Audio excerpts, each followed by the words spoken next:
Alrighty, we are live for Detroit in Florida. Oh, excuse me. Wow, it's a hell of a way to start.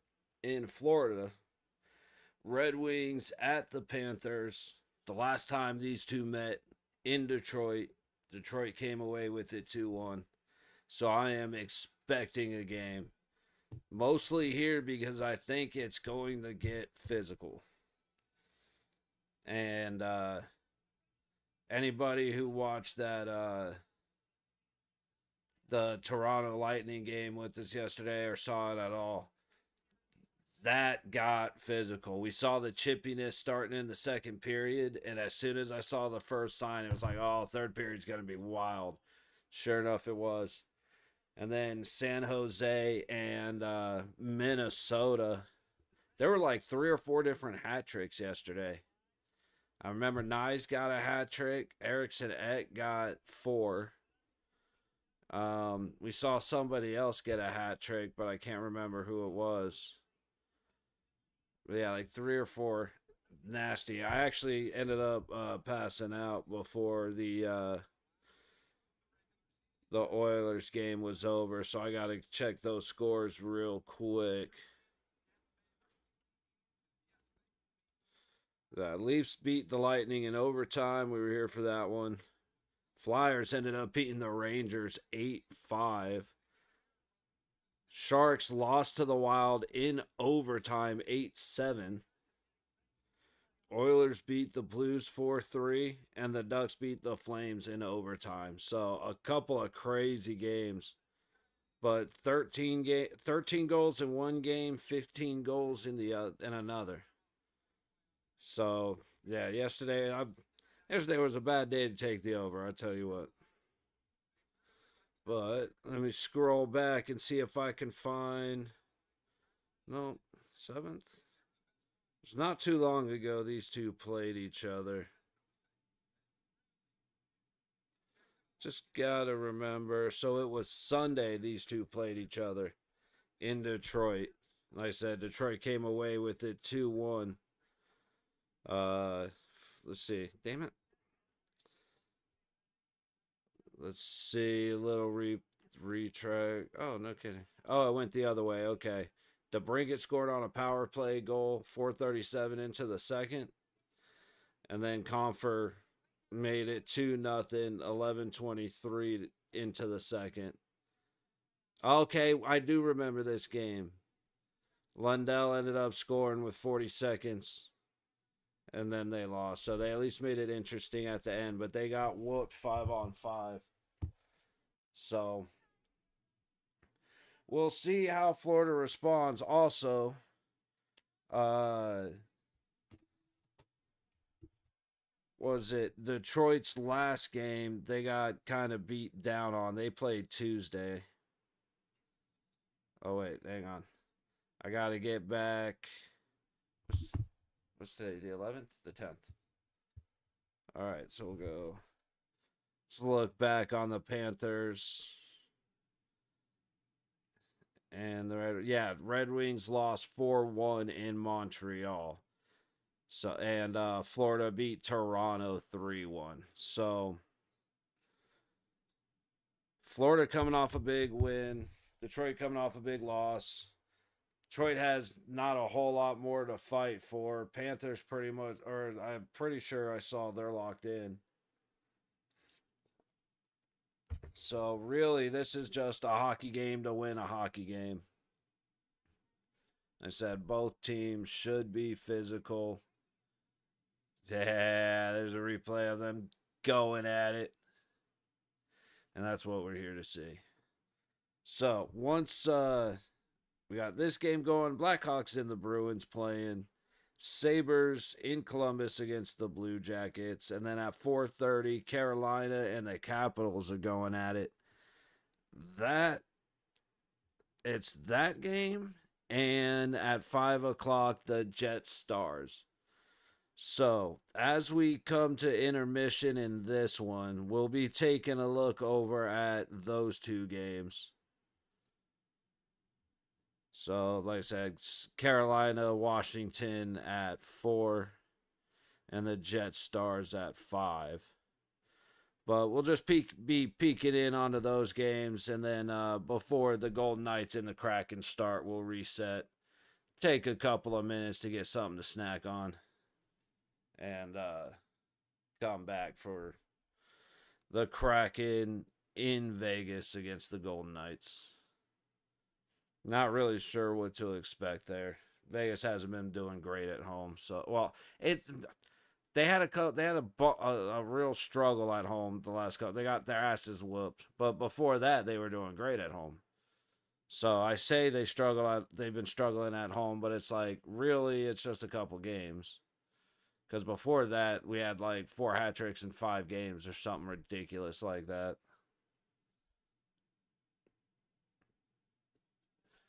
With hat tricks coming in back to back games.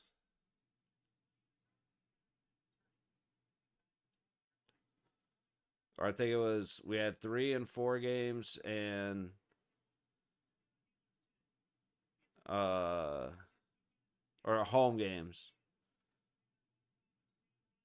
And then like 4 and 9 home games or 4 and 9 games or so. It was ridiculous. That was a great run by the guys. But now we got to get our scoring back as we start heading into the last couple games of the season. Trying to figure out the plan.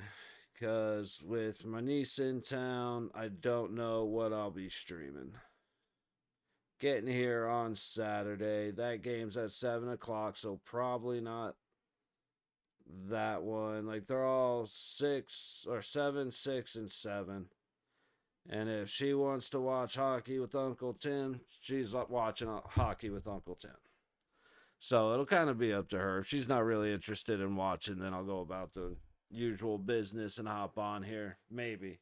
Because that might also mean we end up watching a movie together or something like that. So looking forward to that. I actually have pictures of her right there.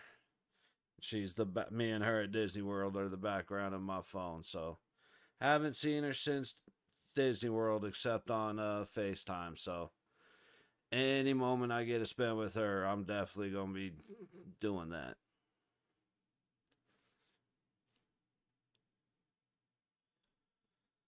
That trip was actually funny. She was 7 when we went, and she ended up wanting to go on Tower of Terror with my sister and my brother-in-law. And I mean, props to her. She did it. Came off bawling her eyes out, but that was one of those proud moments. And then she really liked Thunder Mountain. So it's like, all right, she got a little bit of love for roller coasters in her. But then they went up to what is it, Dollywood. They got Lightning Rod and RMC. That's pretty. It's no inversions, but it's a wicked ride. It's got like the best quad down in history. Coming down a hillside, and she wanted to go on it, but it's behind a hill, so you can't see what it is. And it's a wicked wooden coaster with a steel top. So that thing just, she wasn't ready. It's like proud of her for going on it, but she wasn't ready. All right, we're finally getting the puck drop here. Red Wings at Florida. Red Wings win the opening faceoff. And we've got an immediate offsides.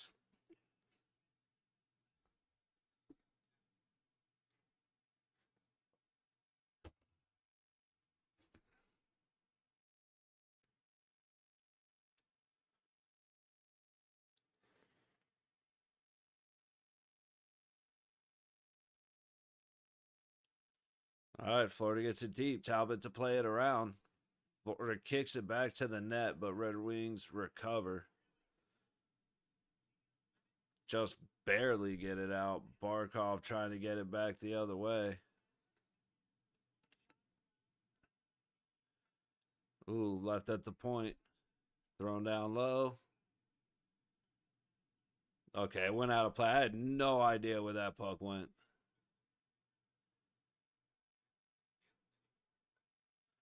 Schmitty. Nate Schmidt will forever be one of my favorite defensemen.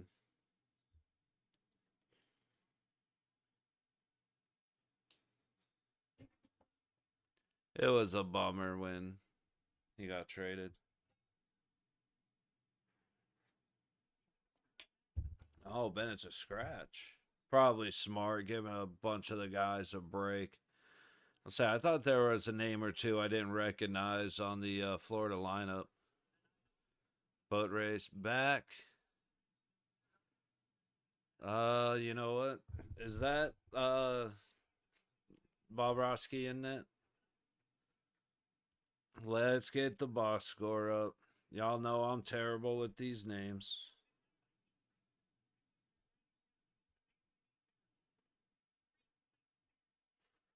See, yeah, I was gonna say Talbot should be in, and Bobrovsky.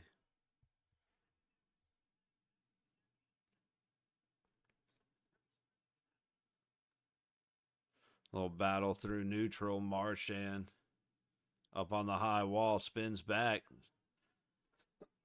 Lundell tried to creep in on the low dot, but the guy was there. Marchand's pass gets blocked. Panthers take it backwards. They're heading back in. Say Megna, yeah.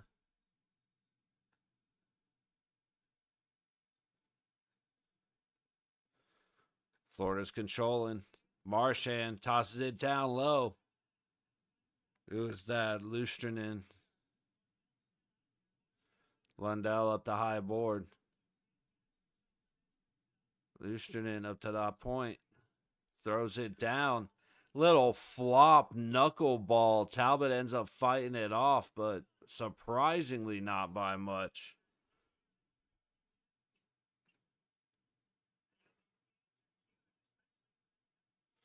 Talbot playing it from behind his net.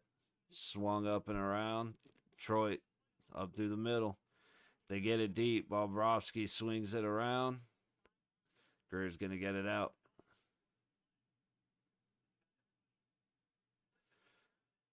Detroit gets another tip and deep, puts it right on Bobrovsky, passes, and gets it clear again. Bob Seaman on point with his stick. Let's see if he gets comfortable. Shot goes wide by Jones, back across the ice. Florida setting up. Missed tip up front.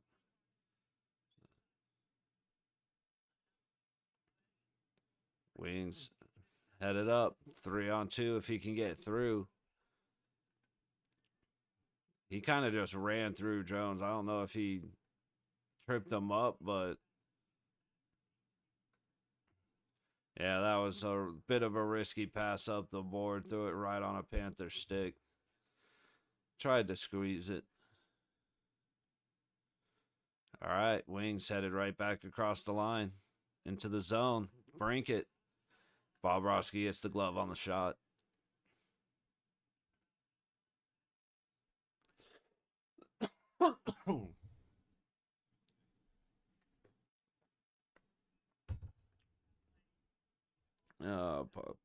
Puck offsides.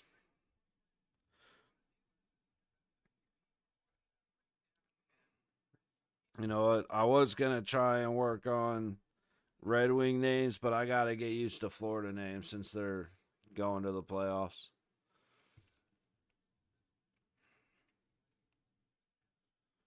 Four minutes. Reset the face-off. Drop the puck, asshole. Thank you. 16 minutes to go in the first. Shots are 2 apiece. Troy gets it down. Bobrovsky plays it around the boards. Is that Rodriguez gets it up. Detroit's going to swing it around. Are they going to get it clear? No. Little battle. Who's that? Sturm. Sturm's been very active right off the bat. I've seen his name about 9 times. Megna just lost his cool. Like, he couldn't find the puck and said to hell with it. Just started going at the dude. Did I read that right? Balinskis. Marchand up the high wall. Tries to twist back, but falls over. Schmidt lost an edge. But it's all right, dude. Slow enough. Can't believe Schmidt fell down. He was still faster. Marchand not able to get on it. He does now, though. And Florida's going back the other way. Forsling dumps it to the opposite corner. Talbot's just going to glove save it. Call it good. Face off in the Red Wing zone. So I do apologize for looking down as much as I'm going to. But like I said, between these guys and all the other teams, got a lot of people to get figured out in my head. So I apologize if I'm cheating and looking down for to match a number with the name. Damn, big shot. Who's that? Some of these I should know, though. Not a lot of them.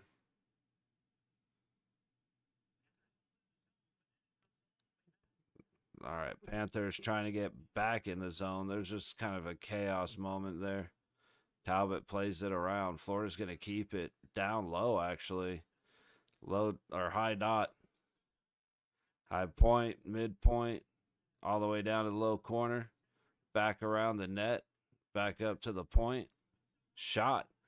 Misses the net.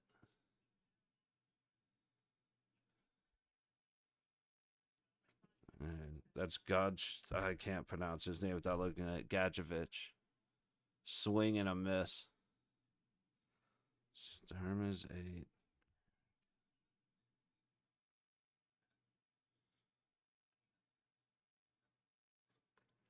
Holy shit, dude. I looked down for a second.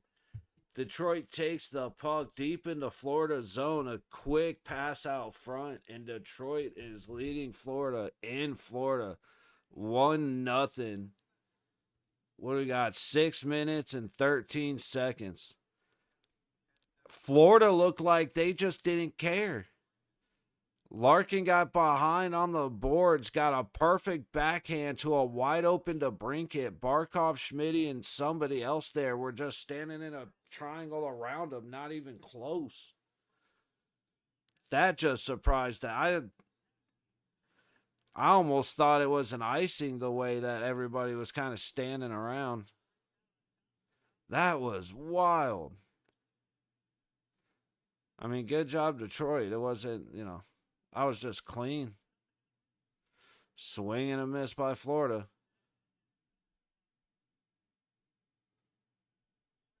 Forsling dumps it deep. See, that's another one. Sam Iskevich. I got a.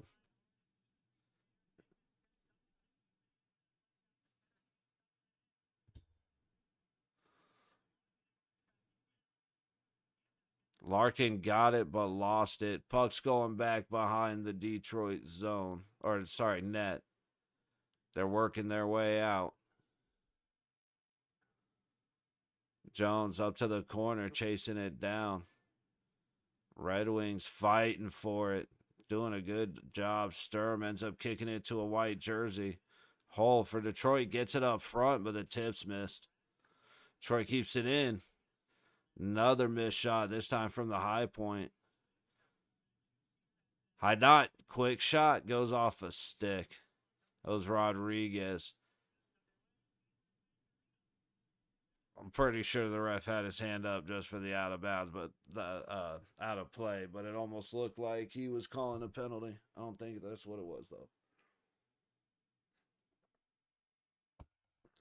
though. So far, it's been rather friendly.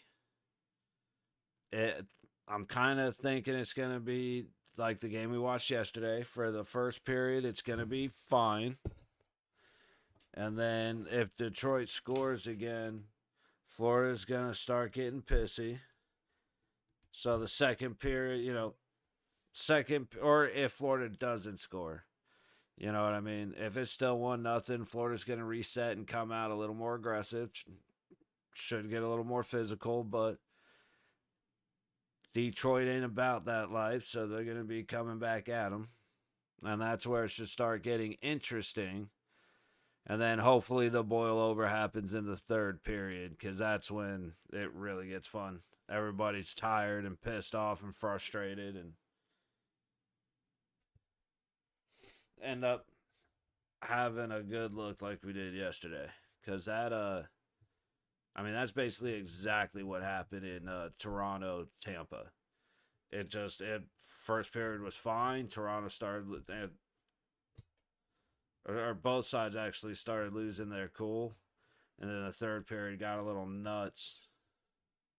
And in the end, Toronto wins.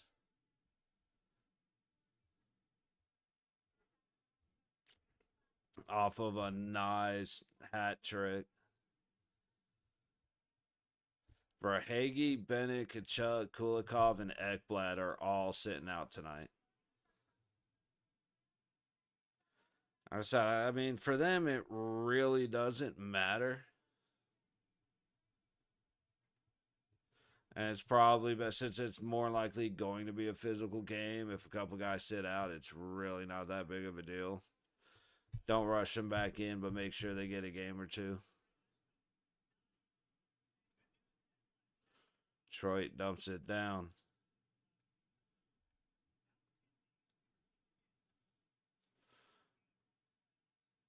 Lusterman dumps it. Lundell behind the net.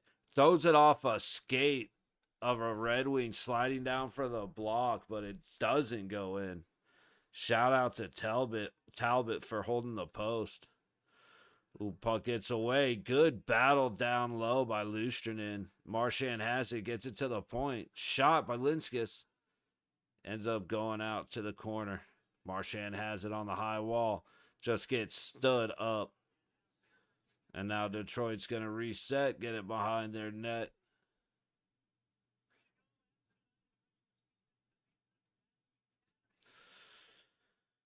Up the ice, tipped out into the bench.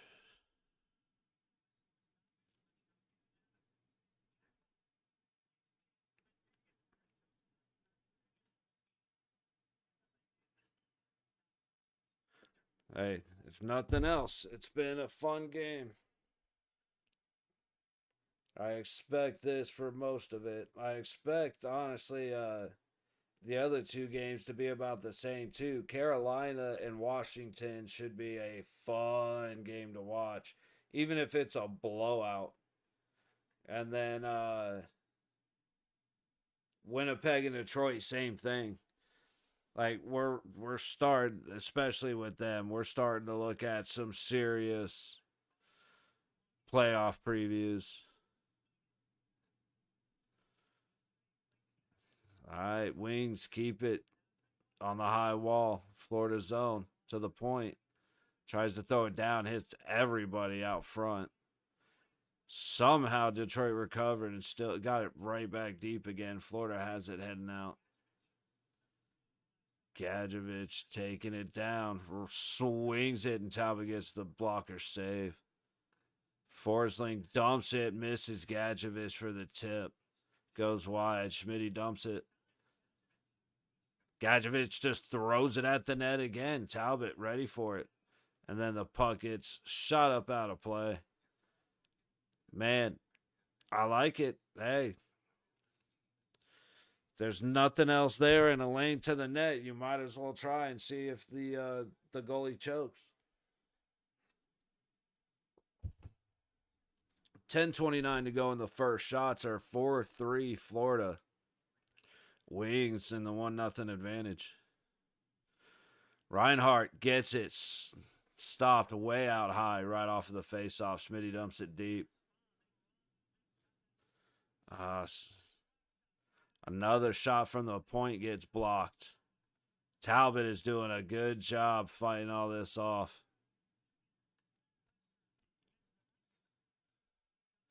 Dude, they just sent the house.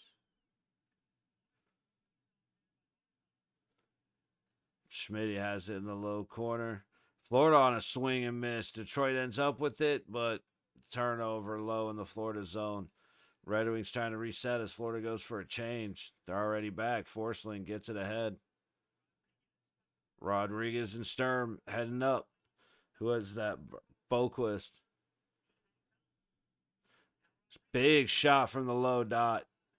Talbot stops Rodriguez. Florida able to keep it in. Mikula, good work in the low corner. Low point. Little drop pass. Jones sends it, and Talbot. The traffic just opened up right as Jones took the shot, and he hits Talbot right in the crest.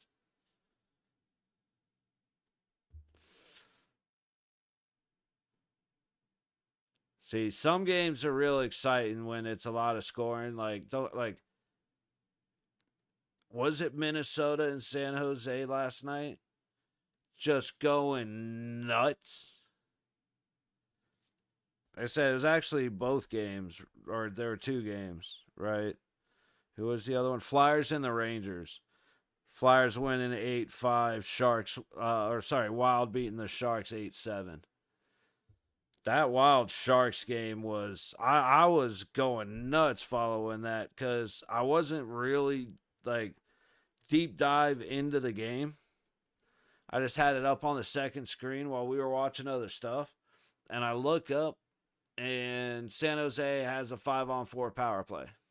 All right, cool. Watch a little bit of the game. There's a out of play or some kind of stoppage. Look back up, and now Minnesota is on a 4-on-3.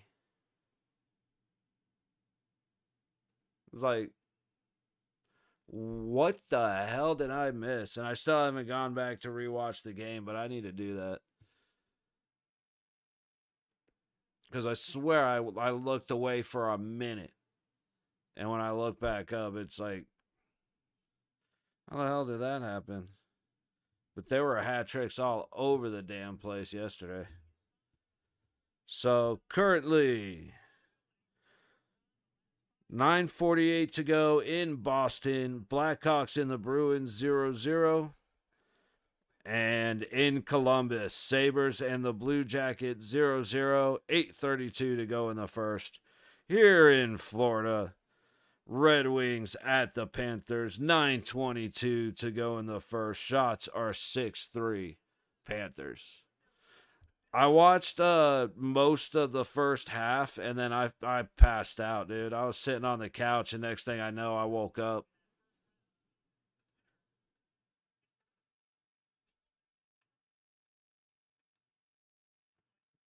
End up being wild. Is that another game to rewatch?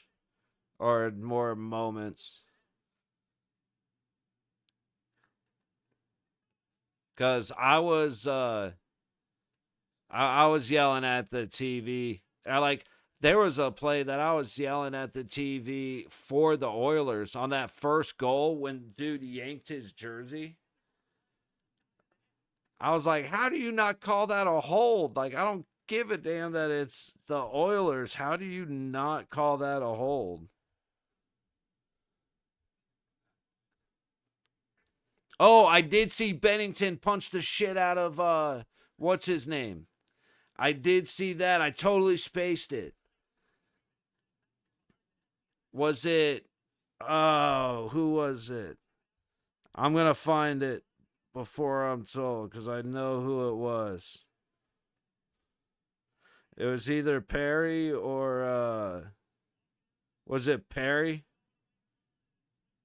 That Bennington just beat like solid shot from the right to the back of the dome, and then got on top of him and then punched him again once he stood up. That shit was nasty. Oilers won 4-3. But dude, I think it was Perry. I could be wrong, but Bennington was laid out covering the puck, and dude skated hard into him. So Perry got up and just glove hand whack to the back of his head and dropped him. And then penalty, all that. And then Bennington just got on top of him while he was still down on all fours. And then they got up, everybody started fighting, and Bennington popped him with the glove hand again. I think he hit him with the left hand. It was like, yo, what the hell just happened? Because then all hell broke loose. That part was wild. I wasn't ready for that.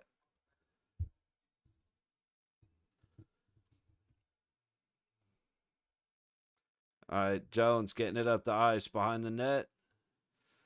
Wings recover. Little bit of danger behind the zone. But Wings are coming back 3-on-2 if they hurry. They did not. Quick shot from high on the high dot. Goes all the way around. Gadjevich now. 3-on-2. Gadjevich across. Florida doesn't connect. Now the Red Wings have their turn. They are not fast enough, and it ends up offsides on the misconnection. Gadjevich just waited. Throws it up. Who is that? Greer. Greer hits it right back down low to Gadjevich. He throws it across to Nosek, and Nosek misses the puck. The pass might have been a little bit off. That may have been on Nosek. That's up for y'all to decide, but man.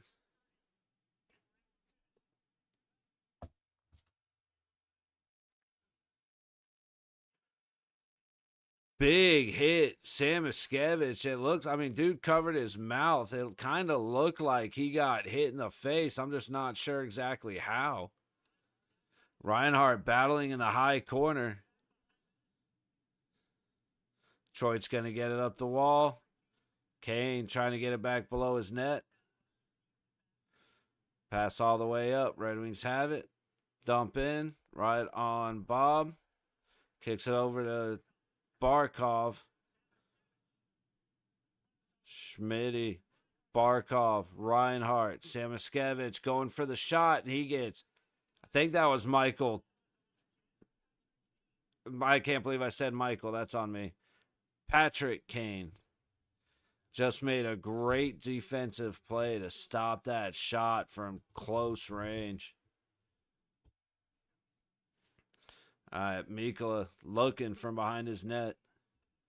Gets it up and around. Oop, Florida's going to get it deep. Talbot taps it out.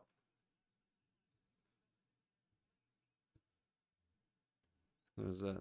Rodriguez. 17 is Rodriguez.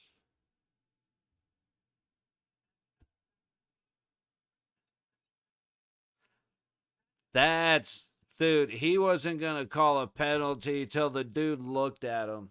It probably was a penalty, though.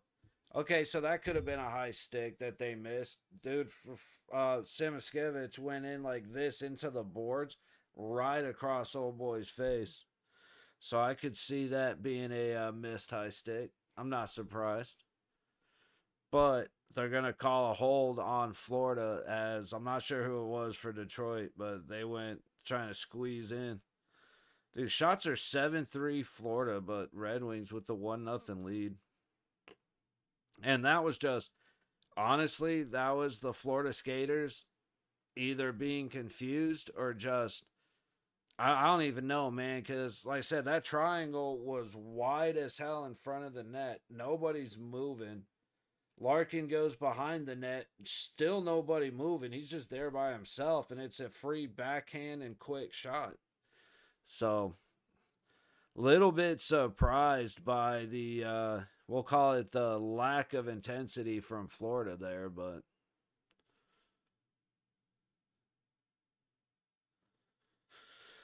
that's what we're looking at so far. Actually, I want to go back and watch that skirmish, dude, because Bennington, like, if I was Bennington, I'd have been pissed too. But he just walloped the shit out of the back of his head, and it was fantastic. All right, real quick. See if they show the scoreboard. They do not. Carolina, Washington. That's the game we're waiting for. And since they're in Washington, they got to do the big 895 celebration for the home crowd. Everyone has to go.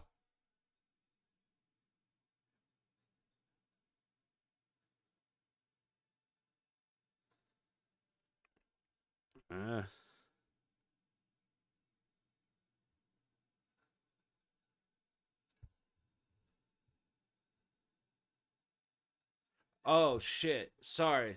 Uh, dude, I didn't realize. I just brought up the Carolina Washington game, and I didn't realize I didn't mute it. And they're doing the Ovechkin celebration, so I hear score, and I look up, and the game I'm watching is at a face-off. It was like 0 minutes to go. Red Wings used to be the Patriot for NHL. Sad times in Detroit. It is. It's kind of a sad time for a lot of the original six, but I do. I agree with you 100% on that, man. The Red Wings used to be like the team. If they were one of them, like I said, it was always the Blackhawks. Like I'm pretty sure it was the Blackhawks and the Bruins back in like 2009, 2010, somewhere in that area. They ended up having like the fifth longest playoff game in history or something like that. And that was the game that made me like really excited for hockey again. And yeah, it was Boston and like the Blackhawks. So seeing the Blackhawks now hurts.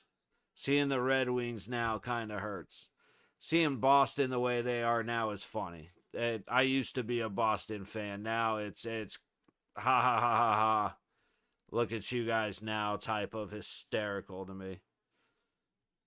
Especially when Florida beat them in the first round in 23 after they won the President's Cup and then Florida reverse swept them. That was just awesome. But yeah, a lot of the shining lights are they're not at the top of the list anymore. It is definitely sad times in Detroit. Not a lot going for the Red Wings on this power play. 15 seconds to go on the power play. 3:30 to go in the first period. That's like I was saying when I started the stream. I'm trying to work my way into knowing a lot more of the players on all the teams that we watch, but there's no real reason to dedicate time to knowing. I know a handful of the Red Wings, but there's no real reason to dedicate time to knowing their names because it's not going to matter next week. Might as well dedicate the brain space to Florida since they will be.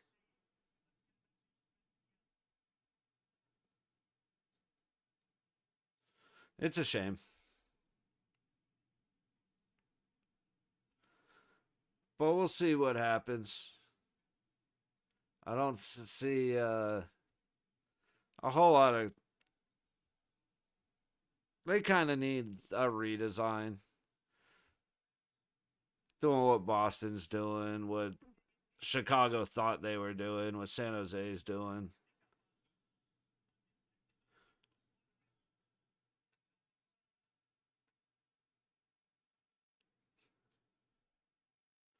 Apparently, something happened to Mikula that I missed.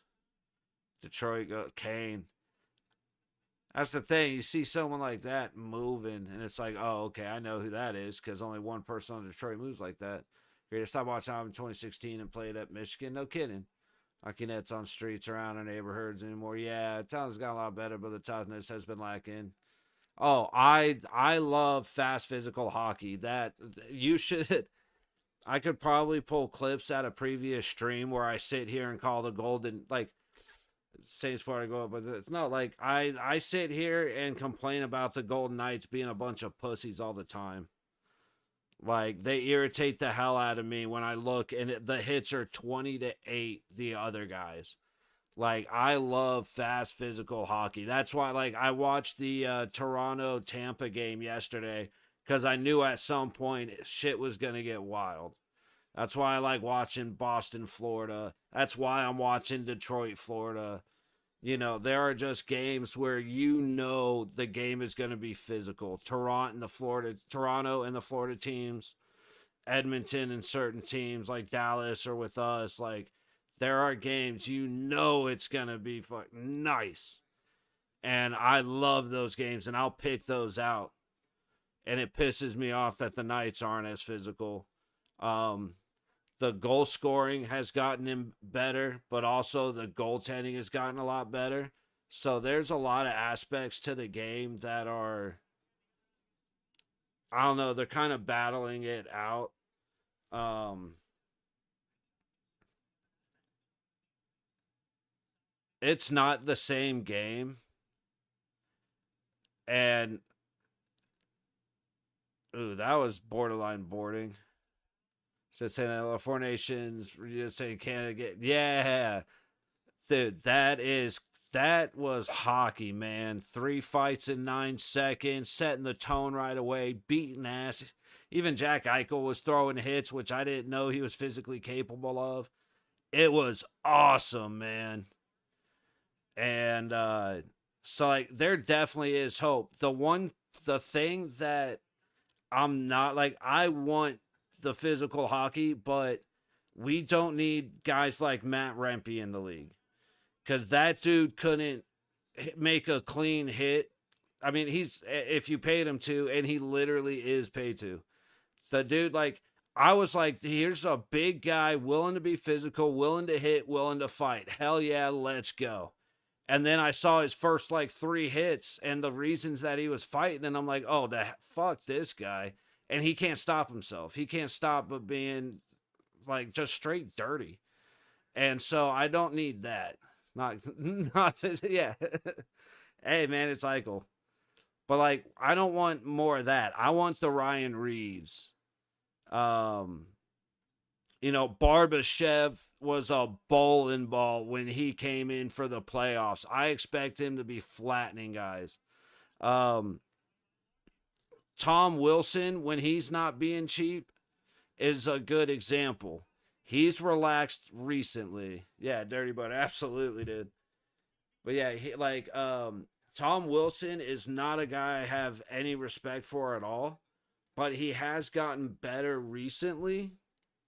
So I'm willing, but he's always been a very talented player. He hits like a truck and he's down to fight. So I've always been able to give him that. It's just when he's not being a bitch. When he's being a little bitch and doing dirty shit and being cheap and crying and flopping, don't like that. But the rest I can get behind. Um,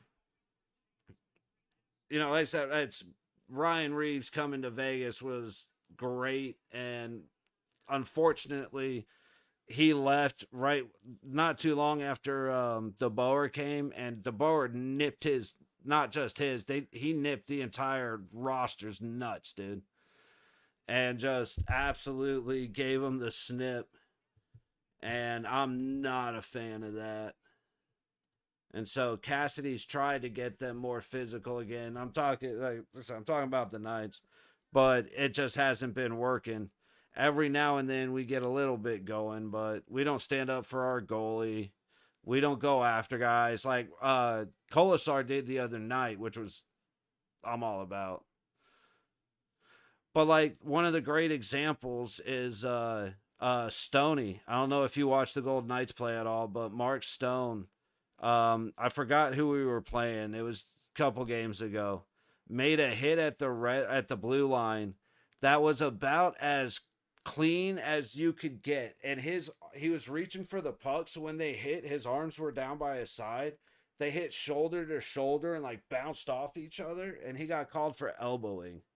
It's like, or like there's so many times like the refs are dog shit, and if they weren't that terrible, it would be a lot better hockey because there wouldn't be the little bullshit that causes the big bullshit.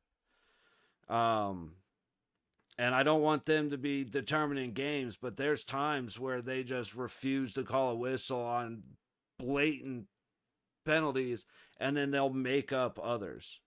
And that's got to change. Only they're the only people in the building that have zero accountability for their actions. The grown adults being paid to do a job. You should be able to, like, players and coaches at least should be able to bitch about the refereeing without or the officiating without the NHL fining them. So that would also be a good start. But The guys are faster, so the game is definitely getting less physical. Uh, it's getting a lot faster. And the one thing is, if you're not one of these teams with absolute speed, if you're not Toronto with Matthews, Colorado with McKinnon, uh, Edmonton with McDavid, us with Jack Eichel, if you don't have speed guys with fast guys around you, your best option is to be physical. Like the way you slow down a fast team is you beat the shit out of them all night. You make them afraid to be fast. You know what I mean? And we don't see that anymore. It's very rare. Shout out to the Toronto Tampa game because every time one team started getting fast, the other team started getting physical. And you can control the tone, control the pace, or control both. But when you have neither, you're in trouble. So both teams, every time one team got fast, they got blasted on the boards, and it just went back and forth all game. So that game was really fun to watch. But that's the difference between that and like watching San Jose and Minnesota play, which was a lot of back and forth, crazy goal scoring. I have Fleury jerseys. Flower, he's a little piece of my heart. He gave up 7 goals last night in regulation. There was 0 goalkeeping last night. It was absolutely obnoxious. It was hysterical to watch, but I couldn't believe it. Eriksson Ek with 4 goals. Celebrini had a hat trick. It was nuts. Flyers 7-5 or 8-5 over the Rangers. 0 goaltending taking place in these games. And it was hysterical. It was fun to watch, but it's not nearly as fun as those battles. Like Toronto and Tampa looked like playoff hockey. A couple weeks ago when Washington and Winnipeg played, that was like you're looking at the potential Stanley Cup final. It was an incredible game.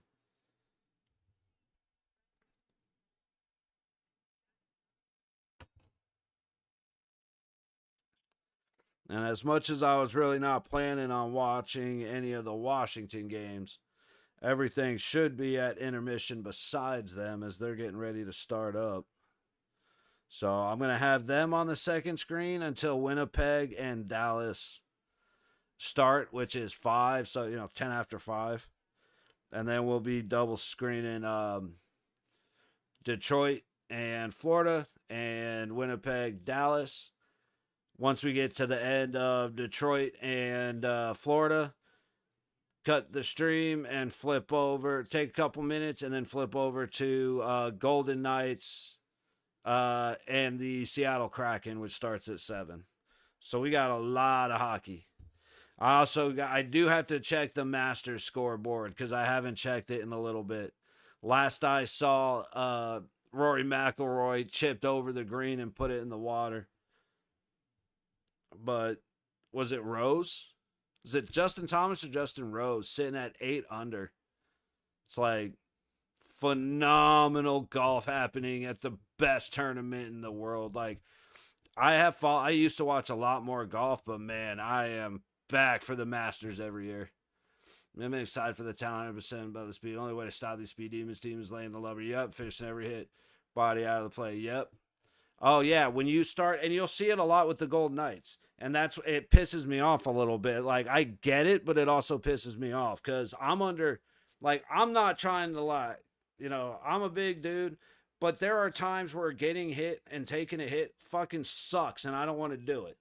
So I get when you start reaching for the puck and avoiding the hit rather than making the play. Yeah, you get burned on the outside. Every sport is definitely excited. Yeah, it's guys avoiding the hit and trying to make the play. But every now and then you got to stay in and make the play. And a lot of that has gone away. A lot of guys are afraid of getting hit. And again, I get it. When you got guys, I forget what his name is. I forget what team it is. But there's a guy that's 6'8", 235. Like, I don't want that motherfucker coming in hitting me. You know what I mean? So I definitely get it. But it'd be nice to see guys really staying in the pocket, finishing the play, getting the puck where it has to go, rather than turning it over, avoiding the hit, and then being late to make the play on the return. But you're seeing a lot more of that.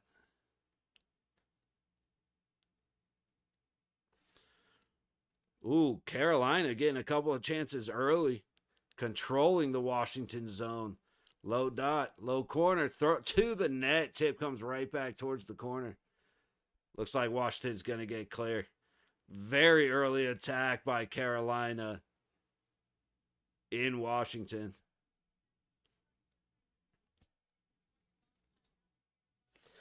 But yeah, it's like two big, most important words are tone and pace. And I said, you either control the pace by being faster or you control the tone by slowing them down. And like I said, there are teams who their number one mission is set the tone, and they just come out laying wood. And those are the guys that are like, whew, speed kills, even those 5, 10, 6, yeah. Take dudes out with the minus speed. Usually lay those logs down back in my time. I don't doubt it, bro. Like, that's exactly it. And it's like, trust, I'm 6'3". I've been 250 and above most of my life. The little dudes suck because you guys hit like 4 inches below the hip line. So instead of getting a hip check, it's a dead leg every fucking time.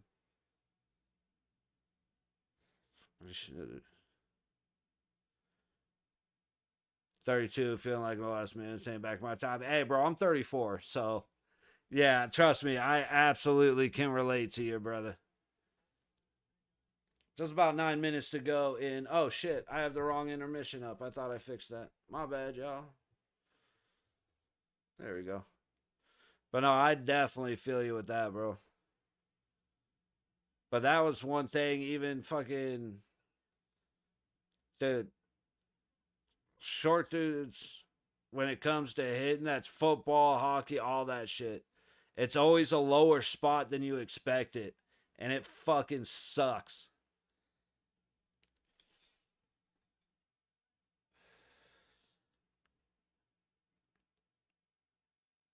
Yeah, dude, catching shoulders right under as like, cause you're coming up underneath and catching in the ribs. That shit don't feel good, bro.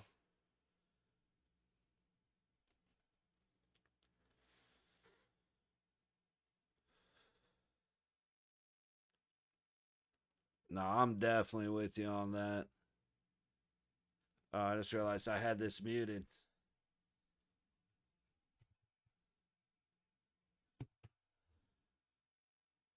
Washington trying to get tail time, man. Be nice. Was over here. Got my shit. Hey, man, I appreciate that very much. I'm just one day decided it's more fun to watch hockey talking to people than just sitting here by myself. So figured why not. And it's starting to figure it out a little bit. You know what I mean? But I greatly appreciate that. I appreciate the sub. I here I'm usually here for mostly a game a night, but like my niece is coming into town tomorrow and she's here for a week, so I'm gonna be hanging out with her and won't be doing many, if any, games for the last week of the season. But I'll be here just hanging out for every single one of the playoff games. I'm just gonna have them dual screened and sit here and hang out and just bullshit and like I said, just watch some stuff. One of these days, like uh, playoffs start the 19th, so either the day before or 2 days before, I'm gonna hop on and just sit here and bullshit while we make a bracket. Kind of see how that plays out. Do the NHL.com one for the hell of it. And then all playoffs all the way through the Stanley Cup. I'm looking forward to that, man. This is my favorite time of year, hands down. Like, it's sweet because the Masters is on, and I love watching the Masters.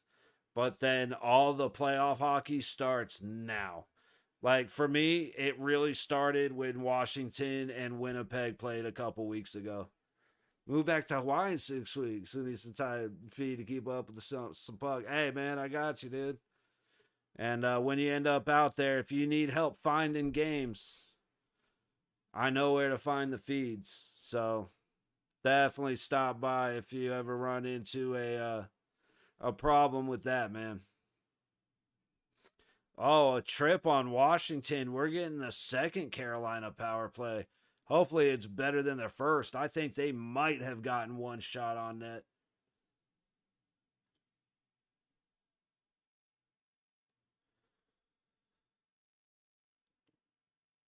But Chad, I'll definitely be around. And in 6 weeks, that's going to be right at the end of playoffs too. So that's all the big info. That's when it gets important. Nothing compares to NHL playoffs exactly. Just sat down watching my wings, but I was spoiled with great hockey. Yeah, absolutely, man, absolutely. Like I was a fan back in the day, and I mean like in the '90s, and then I was doing a bunch of other stuff. So hockey just kind of like I would peek in on the playoffs, but I didn't really watch hockey. And then my dad and I actually like my senior year of high school took my sister's car out to her because she was in college. And I still remember we were sitting at a Godfather's Pizza and Boston was, I can't remember who Boston was playing. I'm not sure. But it was a playoff game and it was a great game. And that was like Marchand's first year. Tim Thomas was in goal. They had Bergeron and Lucic and all those guys. Chara. Tuukka Rask was the backup. And I just remember sitting there watching that game with my dad, and I just instantly fell in love with hockey again. And I was because of that game, I was a Boston fan for a long time. And then as soon as, oh shit, for sure. But as soon as Vegas got announced and I had a home team, I was like, oh, sold. And been a Vegas fan ever since. And like I got playoff towels from the first year and stuff. I love it, man. So Justin Rose, dude, Justin Rose was sitting at 8 under at like 16, I think. He ended up finishing with the 7. Tied at second, you've got Corey Connors, Scotty Scheffler, and Auberg all sitting at 4. Scheffler hit a great shot out of the sand trap on one of the holes. And then Hatton, DeChambeau, Rye, English sitting at 3 and 2. But dude, Freddie Couple sitting at 1 under. Love the man. Dude, if you're able to just bring up regular web pages, if you get stuck on that, just go to themasters.com. They've got the live feed for free. And my favorite thing about it is I wish they would do it for hockey. You can turn off the broadcast and just have natural sounds. So you hear people mumbling, you hear the birds, you hear the guys hitting the ball and talking. It's sick. It's great. Met Char a few times, dude, an absolute unit. Yeah, that's awesome, man. Yeah, he was like, for me, he was the original Giant. Having to get a special permission to get his stick, and big fan of Zdeno Chara. That you're absolutely right. Who do I want to win? I don't really. It's funny nowadays. I don't really have a preferred golfer. Like I love Scotty Scheffler. Um, DeChambeau got off the roids and all of a sudden he's cool. So I'm starting to like him. Um, I'd definitely like an American to win it. So, Scotty's probably the number one that I'd be chilling for or cheering for. But for the most part, I like most of the guys on tour. Like back when it was like Tiger. Oh shit. Did Carolina just score on Lindgren? They sure did. Carolina goes up 1-0, 14-18 to go in the first. Yeah, no worries, man. Who are you pulling for in the tournament?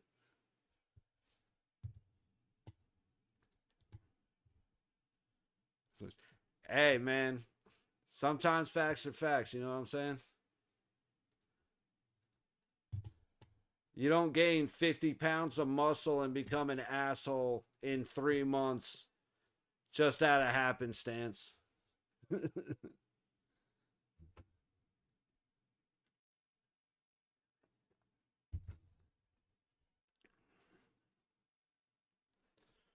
right, we're coming up on the game I really want to watch, Winnipeg and Dallas.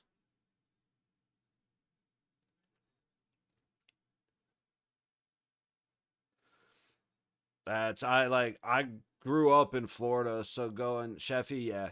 Dude, Scotty's just he's the best, man. But I grew up in Florida going to Doral and watching tournaments. So like back in the got a whole bunch of signatures on golf balls and hats and stuff. But that was back in the day with um Greg Norman was playing, uh Mickelson. Didn't see much of Tiger yet. He wasn't really going yet because I was like 4 or 5, real early '90s, and watching all those. So there's like two tournaments that I used to watch. I used to watch Doral, and then every year gotta watch the Masters. Man, it's just so wild. Yeah, he's a class act. Yeah, absolutely. That's my felon.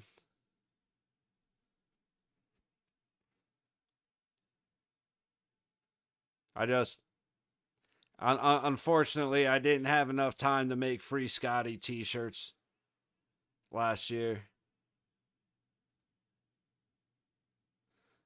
But I got a buddy that's down. He lives up the road from Augusta, so he'll be there this weekend. I just wish we had a couple of free Scotty t-shirts with his mugshot on there. So we've never been to any PGA event. Always wanted to.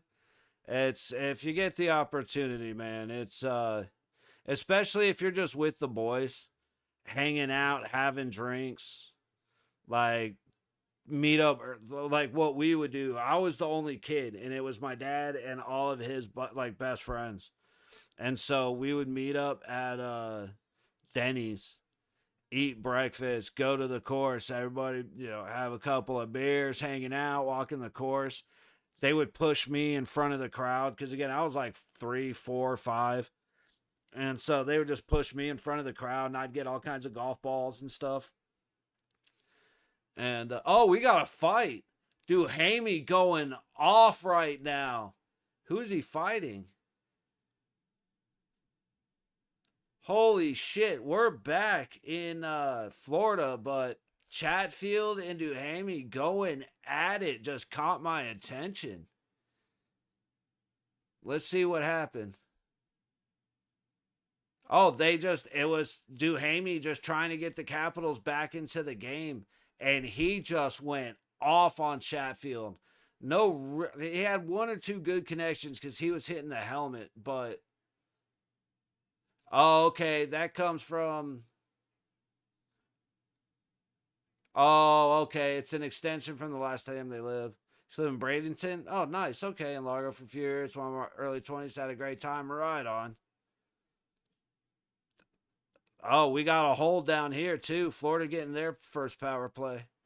Yeah, I was in we were in Cooper City down in Fort Lauderdale, lived in West Palm Beach. I got an uncle that's still in Tampa and Brandon.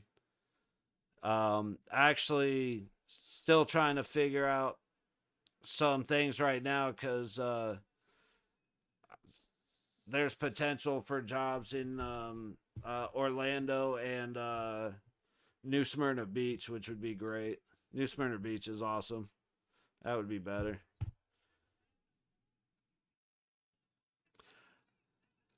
Dude, Semiskevich didn't move when that puck hit him the first time. That was just an odd play to look at.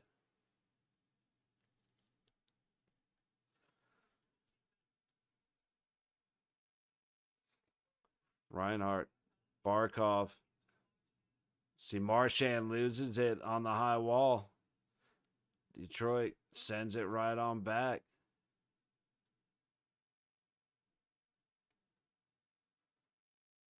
Goes Samoskevich, Reinhardt into the zone. Down around the net. Marchand has it. Trying to get it back to the point for the second time. Hits a wing. And the puck goes back the other way. The best opportunity so far comes for Detroit on the Florida power play. 40 seconds to go. Rodriguez dumps it into the zone, cross corner. Fight. Nope, no battle. Then Florida, I'm in Vegas. It was a nice game in the back. Yeah. No, I'm in Vegas now. I've been out here for quite a while. Oh, shit. I didn't think they made it in, but Florida somehow forced it through on the power play. Just hard pressure to the front of the net. The battle happened. They're able to squeeze it in through the blockers. But yeah, I'm in Florida, or sorry, I'm in Vegas right now, but there's an opportunity that I may end up taking that would take me back to Florida. No, that's a great job. Just getting to the front of the net. Rodriguez gets it up and through the arm of Talbot, goes just inside his elbow. Meanwhile, in Washington, big hit. Who was that Tom Wilson? Yeah, it was. You dumb son of a bitch. I just gave Tom Wilson a compliment not that long ago. And this motherfucker comes and smashes Blake hard into Lindgren. Lindgren reacting, hits his head on the crossbar. And now Lindgren might be knocked with a head injury. He's going to lie and bullshit his way through concussion protocol, but they're checking his neck right now.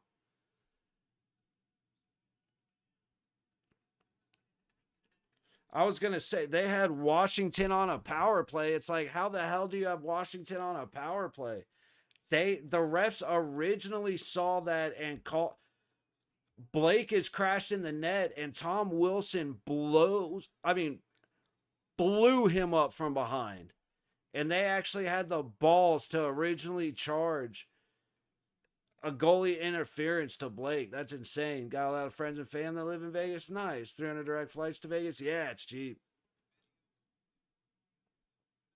But dude, this right here, Wilson just blew him up into Lindgren. Lindgren goes back and knocks his head on the post. Wilson ends up in the net with Lindgren. And like I said, Blake's just doubled over. And motherfucker comes up and kicks him. Who is that? 80 for Washington came up and kicked Blake when he was on the ground after getting blasted. Fucking insane. But yeah, I'm out in the Henderson area. Been all over the place, but it's nice and quiet out here. Like old up the hill, Henderson.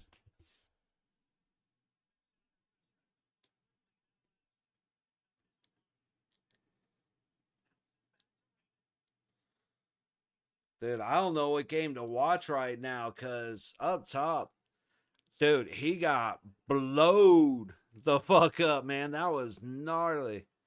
It's a perfectly fine hit when you don't destroy your own goalie with it. What are they reviewing right now? Gonna take a quick break from Detroit, Florida to see what's going on up there because I don't know what they're reviewing. Oh, they're reviewing a Carolina goal because, technically, Lindgren never possessed it. He never actually froze it. It was under him.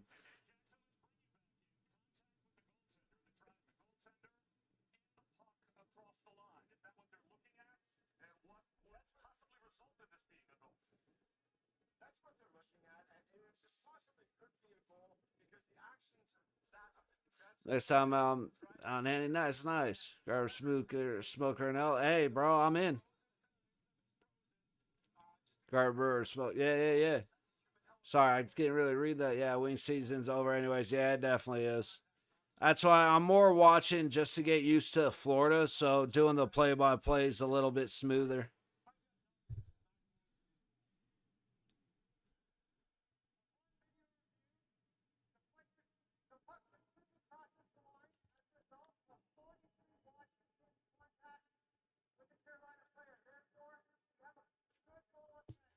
No shit. No shit. Bro, they just called it a goal for Carolina. Tom Wilson found out this time because,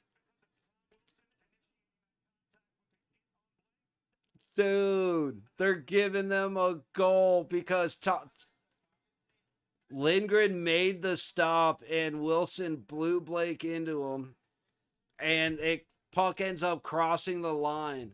Holy shit! I can't believe that's a goal. In all honesty, eat a big one, Tom Wilson. Couldn't imagine happening to a better guy. That is hysterical. Carolina Hurricanes up 2-0 in Washington against the Caps. Yeah, I definitely picked the wrong game. I ain't gonna lie to you. But we'll go back down to take a look. See, actually 17 hits are 17-13, so they're beating the shit out of each other down here too, man.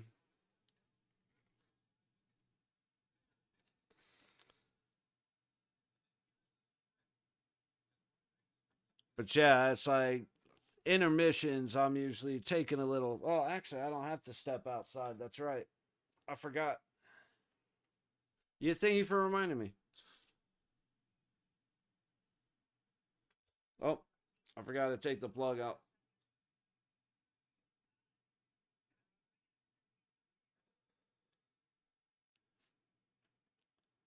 Dude, I really am shocked at what I just saw counting as a goal.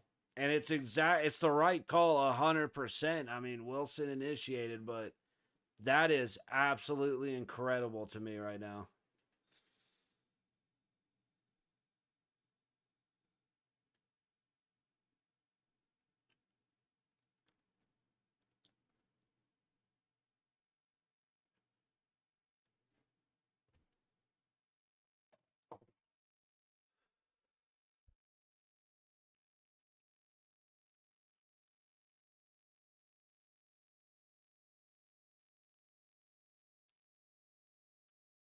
Carolina almost beats Lindgren glove side, so he's good. He's still in.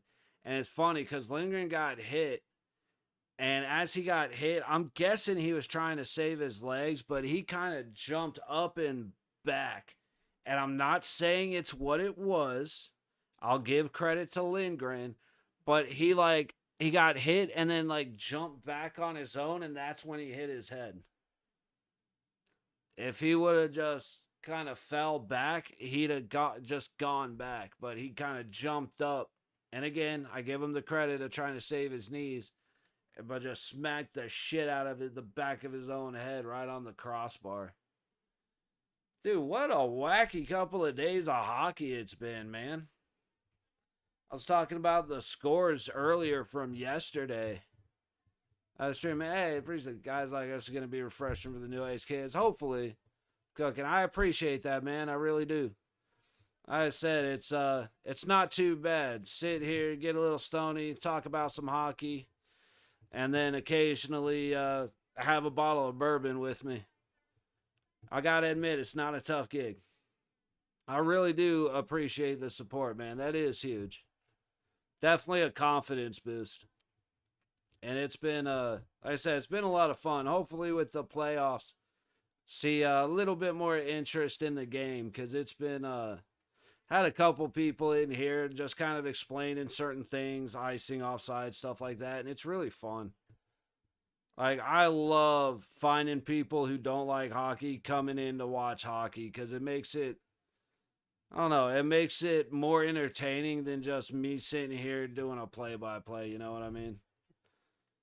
So just more of a hanging out with the fellas watching a game. Red Wings trying to get out. That looked like a bit of a hold, but nothing to it. Wings able to keep it down low. Schmitty battling. Jones gets the puck, tries to throw it up the boards. Wings are going to come with it again. What a backhand out front by Casper. shit, but honestly, really, hey, you gotta figure out the algorithm never changed who you are. Hey, the most important thing is like, this mic ain't the best, but it's good enough. So have something that's at least decent quality audio, and then talk about what you're interested in. And the more you talk about what you're interested in, it's like, it's like you said, real recognizes real. You can't really fake passion in a way that you'll dedicate hours a day to doing something. You know what I mean? So you just got to find what you're interested in. And then from there, it's just consistency. Like, I've wanted to do videos and stuff, but I've been lazy as shit. So I'm actually going to do a video finally that is like a quick hockey how to. So hopefully the newer viewers looking for a playoff get a quick breakdown of a lot of the rules and how stuff works. But mostly it's just, I've had a lot more success, even though, like I said, I'm a tiny channel, but I've had a lot more success in meeting people and having people like you hang out. More, I think it's just because I'm trying to do it every day, and so more people just kind of stumble upon it. And especially for stuff like Ovechkin tying and breaking the record, like Florida just buried one. Oh, Samiskevich. Like you said, the hardest part to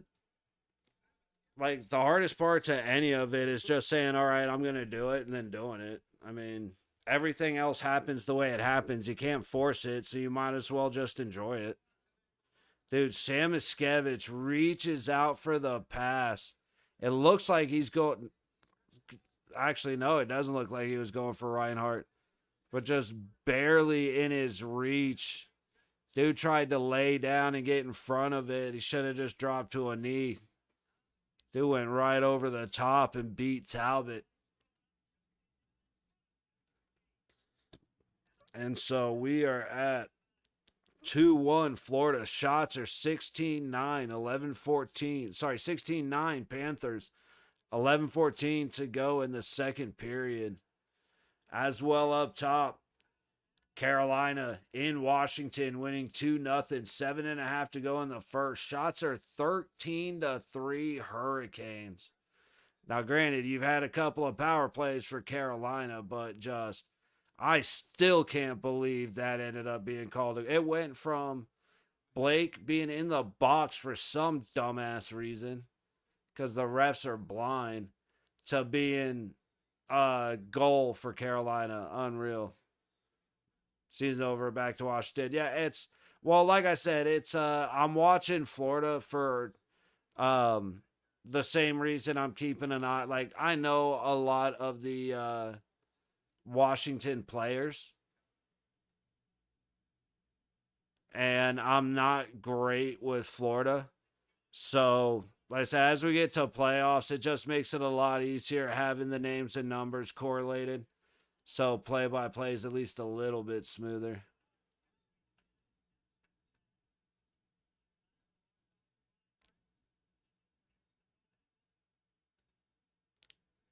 Actually, now that I'm looking up, I'm not recognizing guys. In fact, I'm going to do that with them. So, Bruins are winning 1-0, 12:05 to go in the second. And Sabres beating the Blue Jackets in Columbus 2-1, 10.5 to go in the second. And now, that's the game. Ooh, see, I kind of wish let's see if I can get. I should be able to have 3 games up without the computer struggling too much. Because Winnipeg and Dallas has started.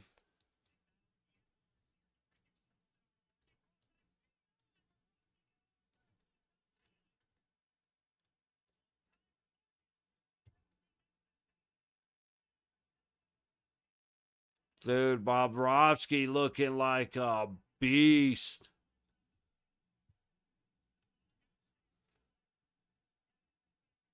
So, yeah, now we're going to be in Dallas, in Washington, and in Florida. Plus, Florida, the Panthers do have a little bit of a special place in my heart. I had not recent or not. I was gonna say not too long ago and recently at the same time, and it came not too recently, but not too long ago, I found my Panthers jersey, the Van Beesbrook jersey from when I was a kid, and that's hanging up in my closet now. So Florida does have a little special place. I do even if the rat is in Florida now. It's all right. I still like him.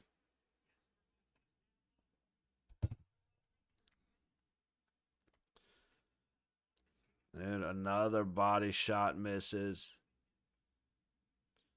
All right. I got to flip this a little. I got to make that a little smaller. That a little smaller. Sweet.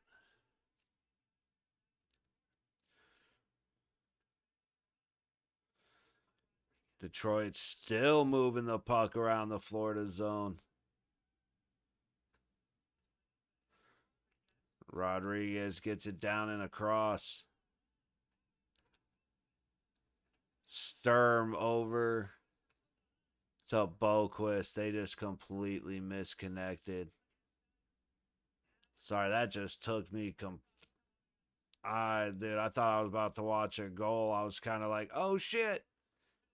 Did not work. Samoskevich gets it to the middle. Big shot. Stopped.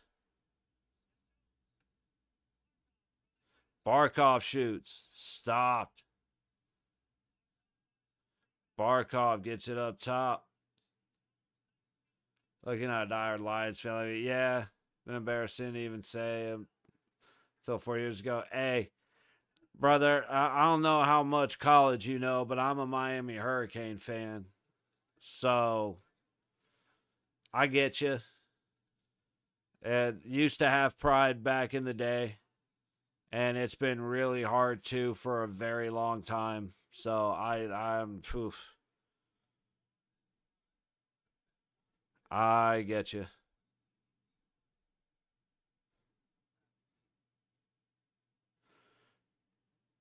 Went from nothing to glory to nothing to glory to nothing to glory to nothing.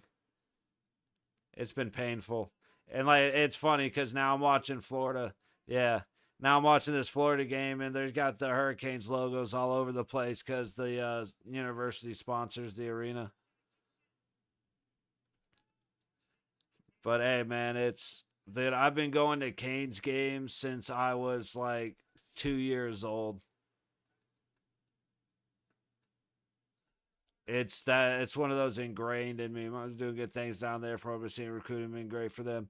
It's everything's been great. It's the problem has it's been a mentality thing. Like it's something that's been happening for years. They'll go right down the field and they'll run the ball right down the field, get to the 10-yard line, fail 3 passes, and then kick a field goal. This year there was a lot of good. Like with Cam Ward, there was a lot of good. Restrepo is amazing. Like Miami's got a lot of good dudes. They got a lot of good recruiting. But the go all the way down the field and then stop doing what's been working has to change. And Van Dyke was a great quarterback until he started throwing 6 interceptions every game. Cam Ward is a great quarterback, but every time he had a Heisman-style comeback, he was the reason we were losing. You know what I mean? Like, he would get us back from being down by 14, but he threw 2 interceptions that led to touchdowns. So it's like, yeah, but you know what I mean? And so our quarterbacks have been really good until they're not, and then they are terrible. And that's been a big issue. Running backs have been fantastic, but then when it's the best time to use the running backs, they throw the ball. And it's stupid shit like that. So, and one of the big things is the culture around Miami used to be if you were a Hurricane, you come back to teach the youngins, and that doesn't happen anymore. Fucking Ed Reed coaching with Sanders out at Colorado. It's like, bro, you're supposed to be coaching. Like, it's what happened to that culture around the Canes. And so, if the culture can get reset, they can get reset. It'll be different for us. It's just having a hard time getting a coach to get all the way through with that. They keep knocking on the door and then going the other way. So, all right, we got a power play for the Capitals after this commercial break. I hate when they do that. All 3 games are on a commercial break.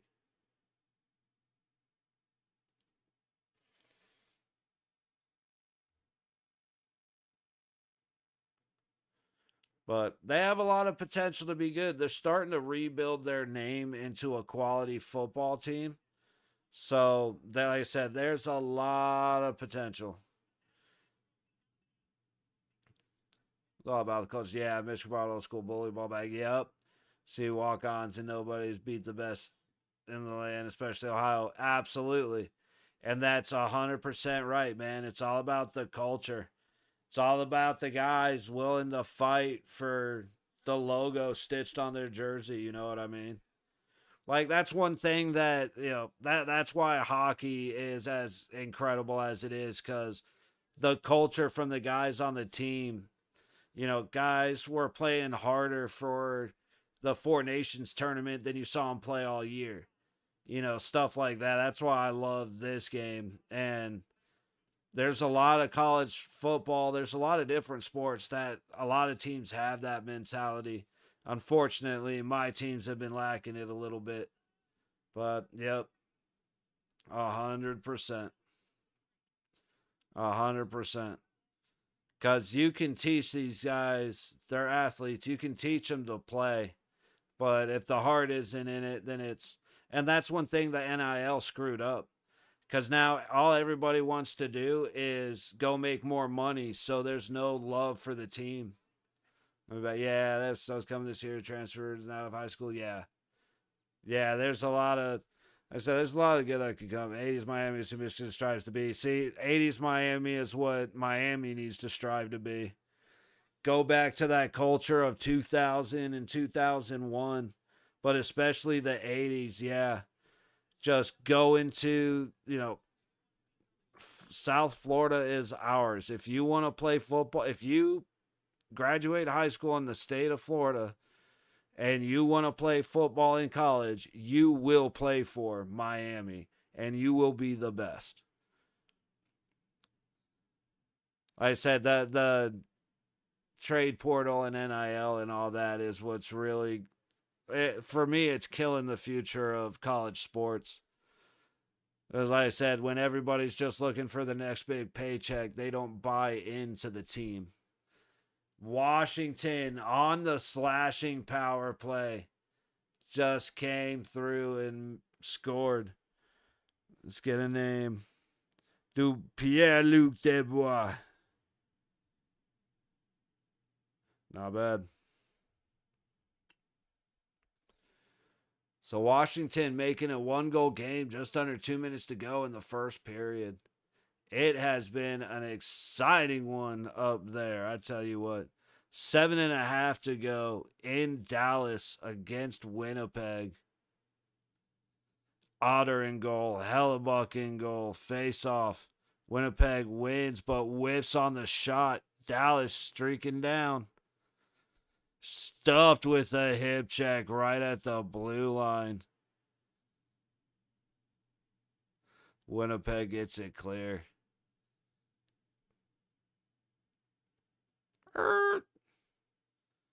Forgot something.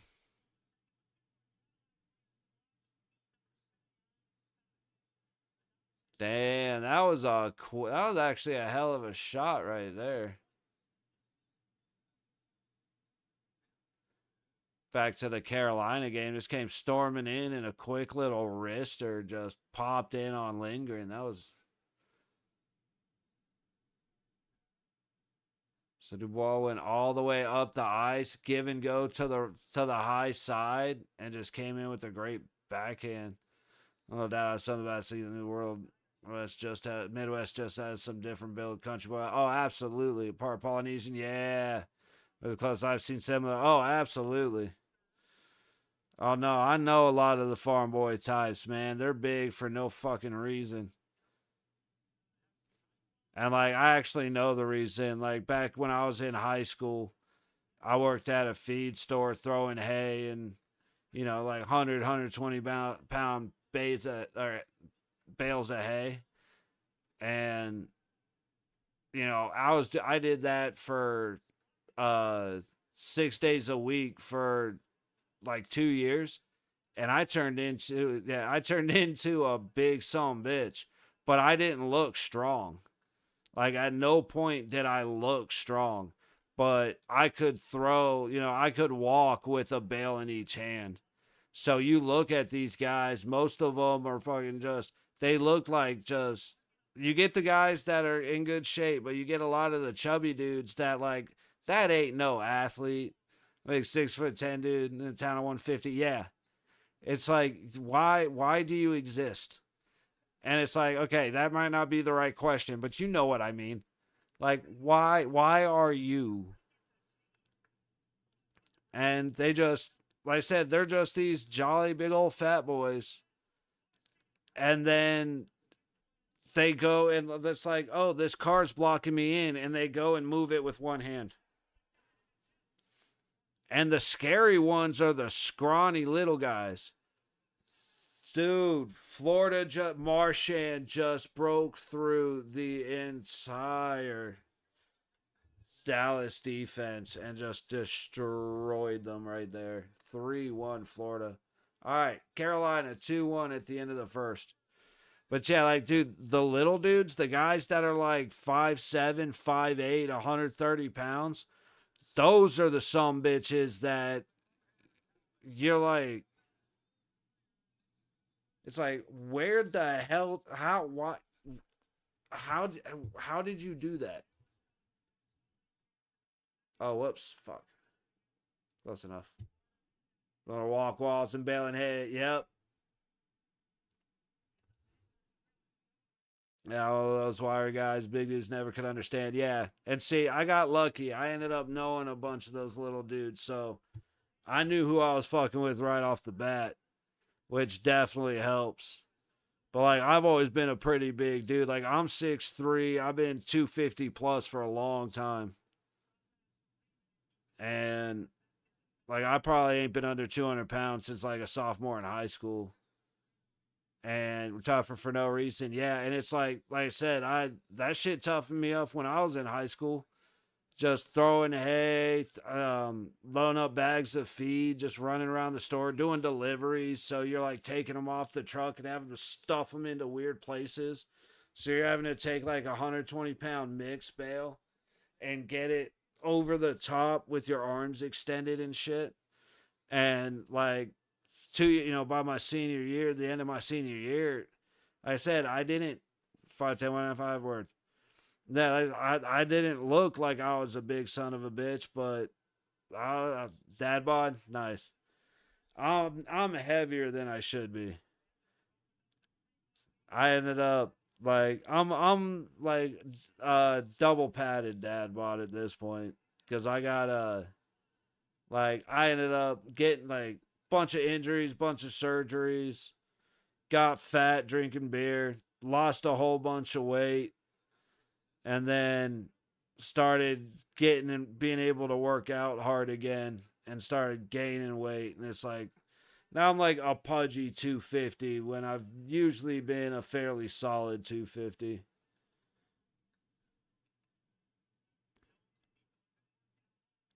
Double pad, yes, sir.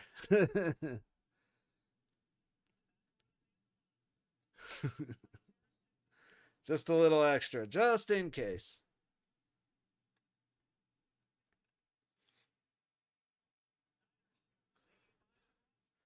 All right, yeah, so Florida's going up to the second screen, taking the back seat. See how Dallas and Winnipeg go in 5 minutes to go in the first. 0-0 shots are 10-8 Winnipeg. Harley loses the puck, almost sneaks in behind Otter. Wait, is that Otter?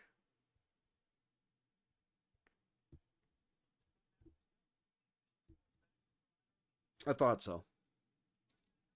Back in Keggers. Yeah, that was an old joke from back in high school. It's like I got a 6-pack. It's just all poured into one cup. What up, Demi? How you doing, brother?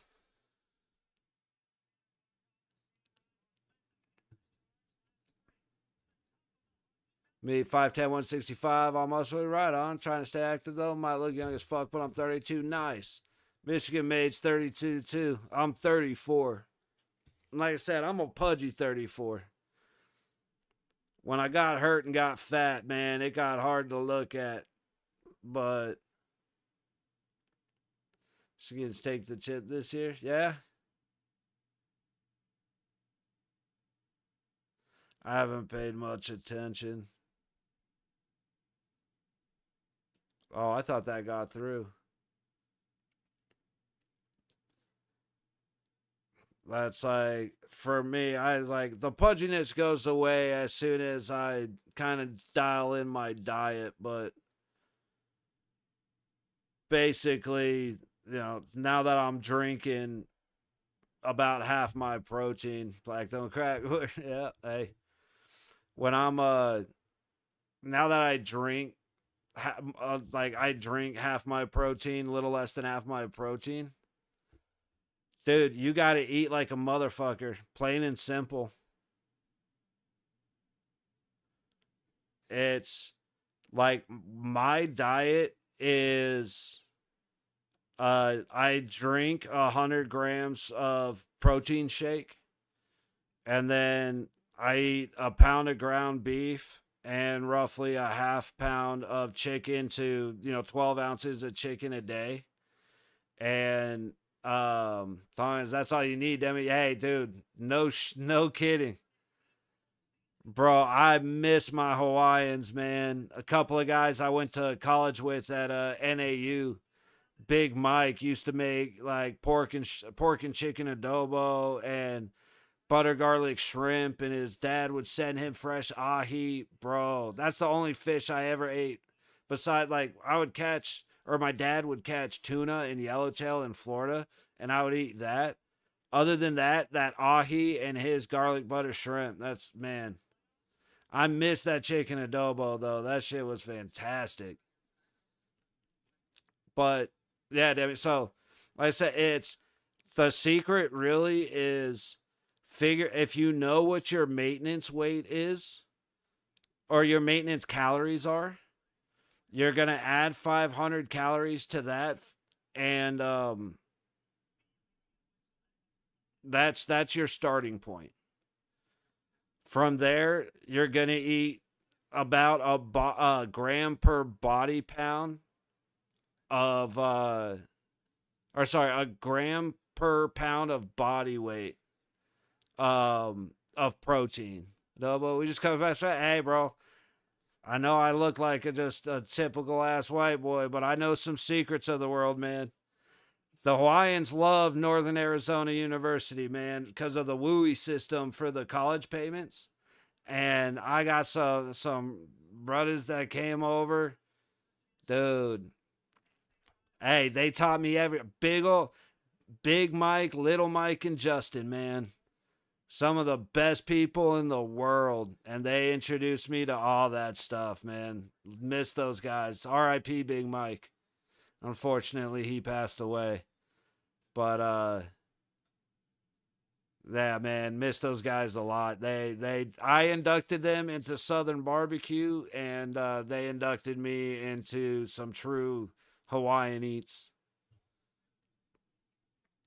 But shit, I keep getting off target now. But like Demi, I'm gram per body pound, add it to the regimen, and a do it for the weight you want to get to.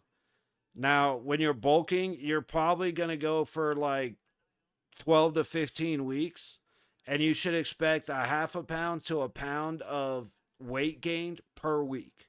That's your goal. but a gram per pound of the weight you want to be. So if you're 165 now and you want to be 180, then you need to eat 180 grams of protein. Now, protein powders like whey protein is just as good, if not better, than your meat proteins. Because it just. No, no, no. Hey, don't even trip, Michigan May. Don't even trip. That's on me, bro. That's on me. But, yeah, so like you'll want to so like for me, I'm 250 now. I'm working my way down, so my goal is 235. So I'm drinking 100 grams of protein and I'm eating 135 grams of protein. Like a pound of ground beef with a low fat content, like 7% or less, that's 23 grams for 4 ounces. So, if you figure that out, you do a pound of ground beef, that's 92 grams. Chicken is roughly the same. So if you eat half a pound of chicken on top of that, it's roughly 46 grams, between like 45 and 50 grams. So, boom.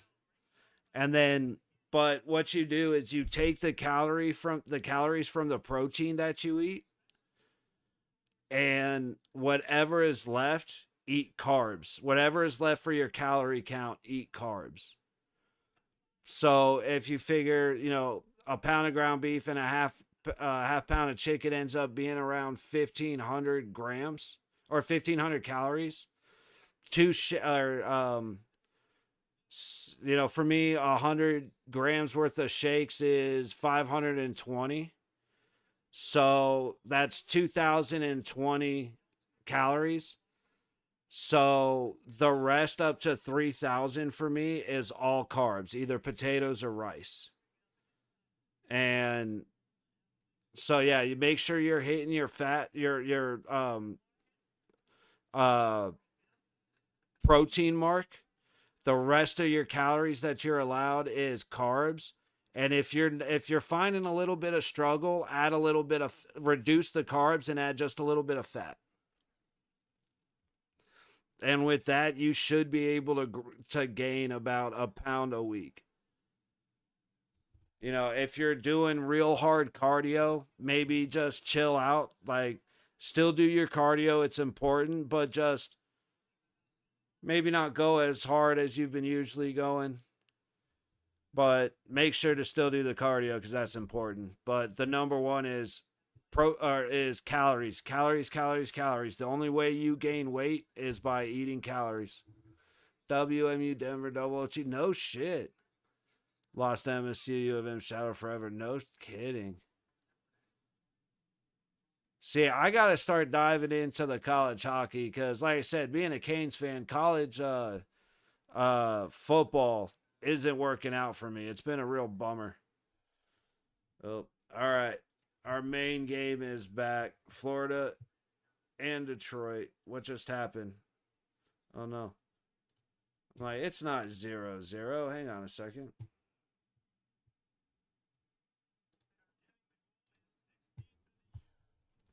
But yeah, I've gotten obsessed lately.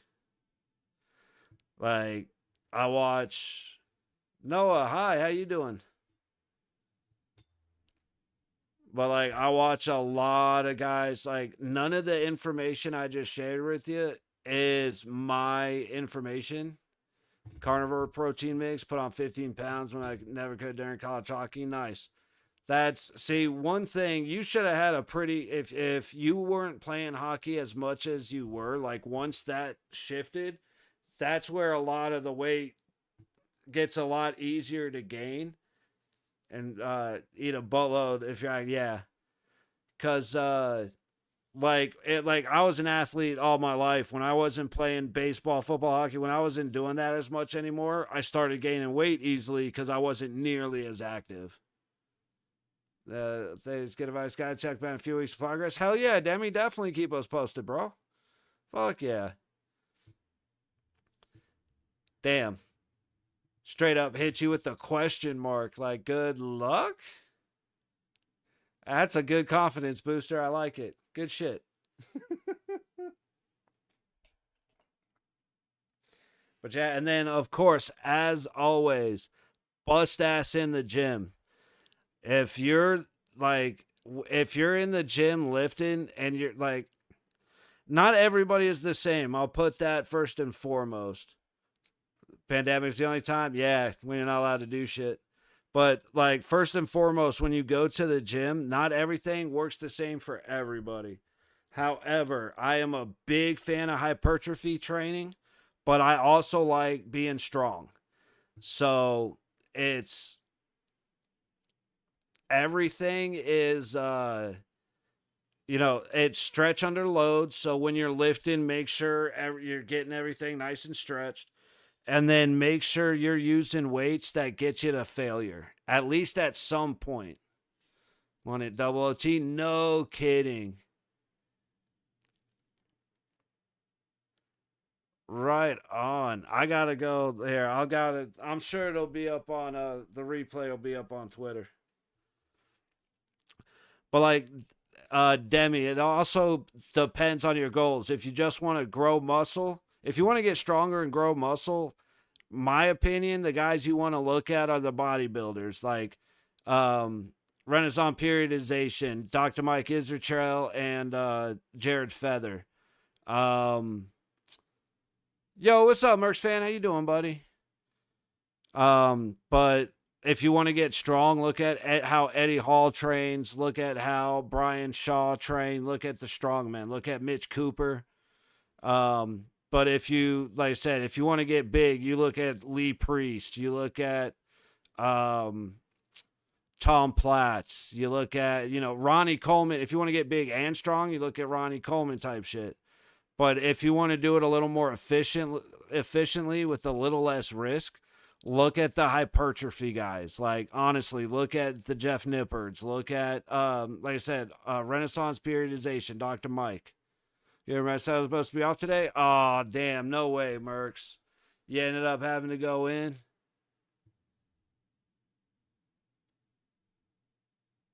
Or is that you telling me, remember, or is that why you're good? Because remember, you have the day off today. Now you got me worried.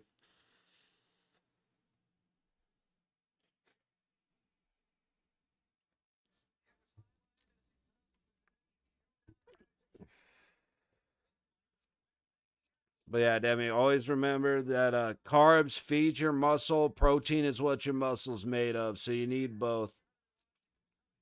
And as long as you do it right, space out your meals. Every 2 hours or so is long enough for your body to process most of what you're doing. And today's so stressful and in a tree company. Damn. Hey, man, it's the pains of success. You know what I mean, Mercs? That's unfortunate you had to take care of some stuff today, man. I know you were looking forward to that day off, especially being worn out yesterday.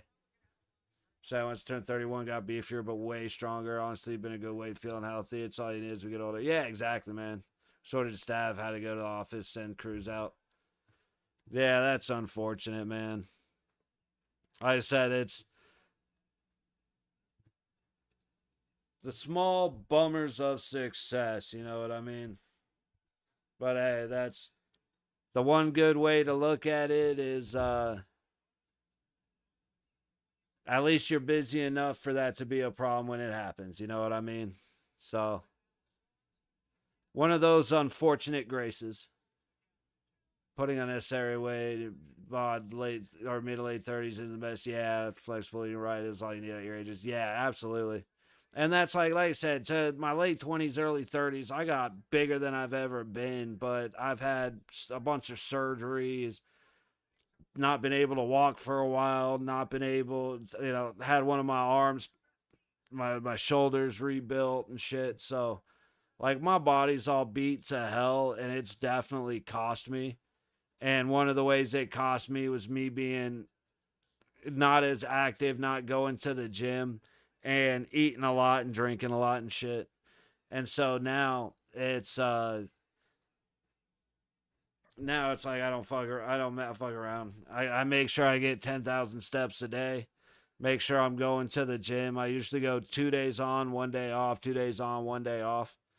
and that way I can do like chest and back or chest and tries, and then do legs, and then have an extra day off for my arms before I do biceps and back, and then might do legs again, especially since I'm working on legs. So it's doing the basics, eating a lot better. Like I said, I've got diet strict as hell now, but now my niece is going to be here next week, so diet's completely 3 sheets to the wind. That's not quite the saying I was saying. It's just, it's out the window. So while she's here, because we got pizza places and Cheesecake Factory and all types of good stuff planned for while she's here. But once we get, so I'll gain 10 pounds while she's here, and then it's going to be back to super slimming through tomorrow. I end up working until dark. Not home until after 8. Damn, Mercs. Well, hey, buddy, at least you're home now. Like I said, it's unfortunate. Hopefully everything gets figured out soon, because definitely need a day off. Definitely need some time to relax, buddy. So hopefully it gets figured out.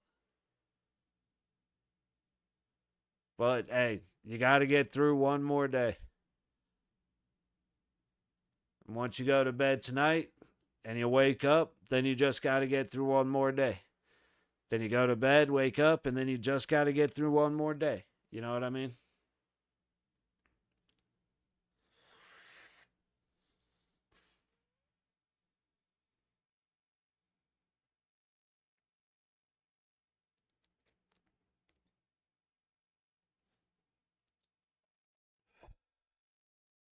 It's something that's become one of my favorite videos lately is Jocko Willink. If you haven't seen it, look up Jocko Willink good. And it's just a thing about how somebody kept coming up to him bitching about stuff, and he's like, "Man, I already know what you're gonna say." It's like, "What are you gonna say?" "You're gonna say good." It's like, exactly. You didn't.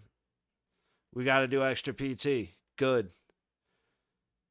Uh, didn't get the job you wanted. Good. This, that, and the other. Good. Because when bad stuff happens to you, there's only one correct answer, and that answer is good. Because now you know what to be better at. Now you know now you know how to fix what's not good enough. So it's one of those things, man. Hey, we got things figured out. Thank goodness, only one more day. Hey, but I'll have to actually check it on jobs tomorrow. To be put up in the freaking bucket truck for 7 hours today. No break. Damn, man. Well, hey, just in case, when you go tomorrow, make sure you got a nice big fat old lunch. Take some cheese and crackers or something. So you got, and go in hoping for the best, but prepare for the worst, man. That's, yeah. I mean, my dad worked for the county as an electrician. He spent a lot of time up in the bucket trucks. I know it ain't great.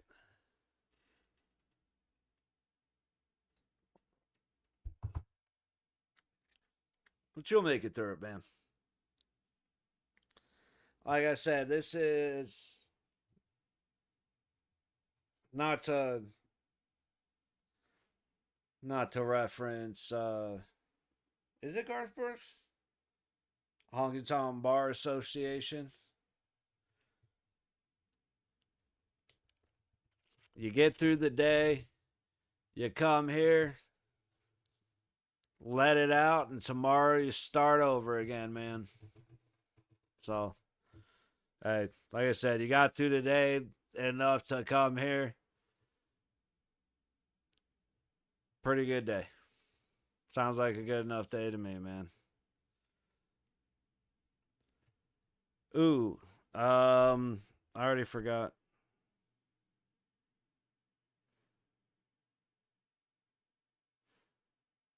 Oh, you know what? It has to be an early game. So I might do Montreal, Ottawa. You know what? I'll have to get back to you because oh wait, tomorrow's Thursday, not Friday. Never mind, never mind. Then yeah, probably do Penguins Devils, but I do want to watch Montreal. But I want to have Montreal on the small screen. So probably watch Pens and the Devils because I don't have a whole lot of interest in any of the other games. Detroit Lightning might actually be fun to watch, but there's just like the. Oh, shit. I forgot that I'm not on the Florida Detroit game.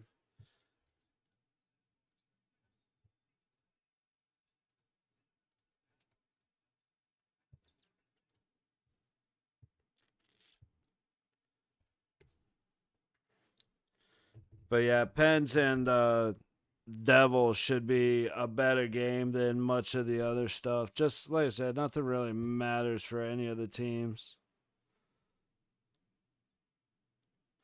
I mean, Minnesota Flames, but that's at 7. But gotta go to Casa. Yeah, please do that. Yeah, something about it. No, Mercs, I got you, brother. Brother. I was gonna say buddy and brother at the same time, and it came out bruddy. But yeah, Mercs, I got you, bro. We'll watch Pens and the Devils tomorrow. In fact, I think I've already got thumbnails and stuff for both of those teams. Let me double check real quick.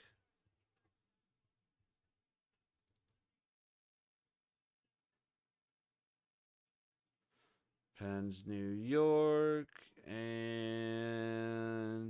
I know I've got the Devils. Yeah, sweet. So that even saves me time making the thumbnail. I get to be lazy and come in and watch a game that you want to watch with me. Fuck yeah, Mercs. I'm down, bro. I will have a small screen on Montreal and Ottawa just out of pure curiosity because Montreal has been wild lately. Oh, that's not what I wanted to do. Hang on. I should have that game on something else. Or this. Where is it? Boom.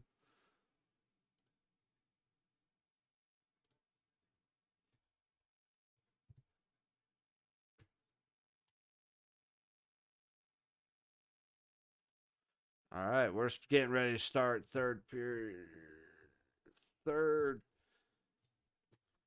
Are we getting ready to start third period?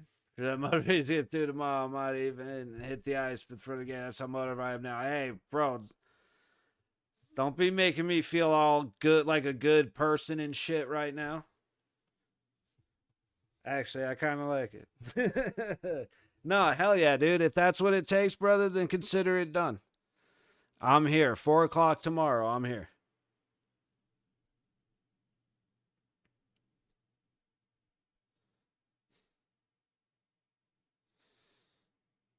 That should be a fun game to watch, man. And if you're going to come by and watch it with me, then fuck yeah, bro. You sold.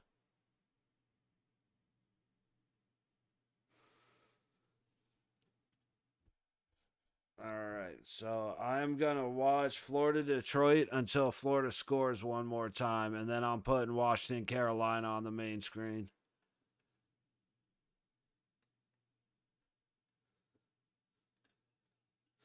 But yeah, plus tomorrow, I'm not positive, but tomorrow may end up being my last stream until playoffs. So if nothing else, getting a Golden Knights win tonight and then watching the Pens Devils tomorrow to before I'm gone for a few days sounds like a plan.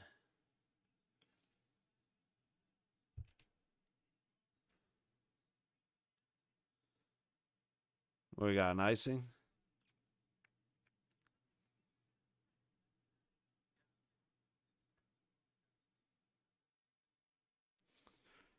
Wall throws it down. Carolina getting it clear. That was an interesting wave. That puck gets tipped out of play.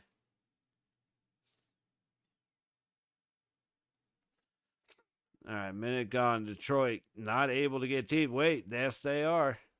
Shot from the high dot misses the net. Shots are 22-19 Florida.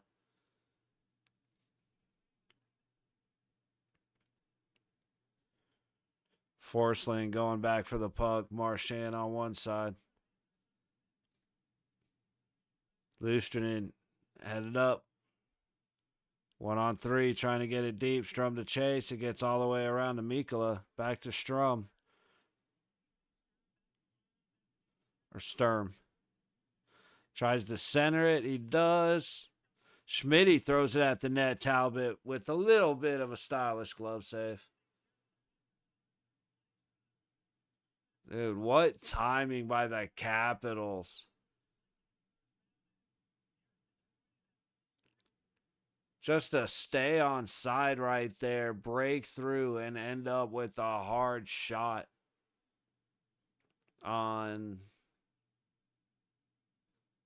Is that Costa? Who's. Not that one. Hang on. I want to see who's goalie for Kachekov. No, it's not. It's Anderson. Okay.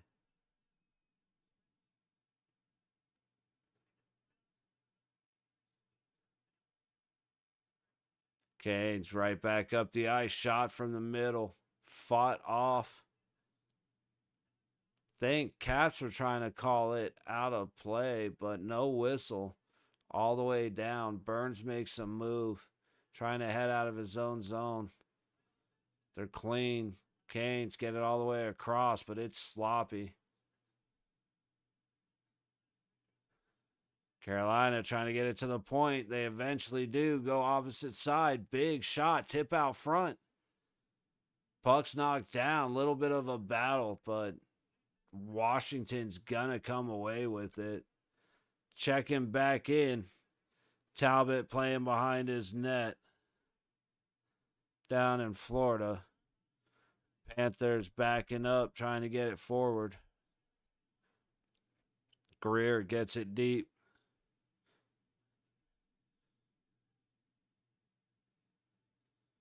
Battle at the blue line. Florida takes it. Yeah.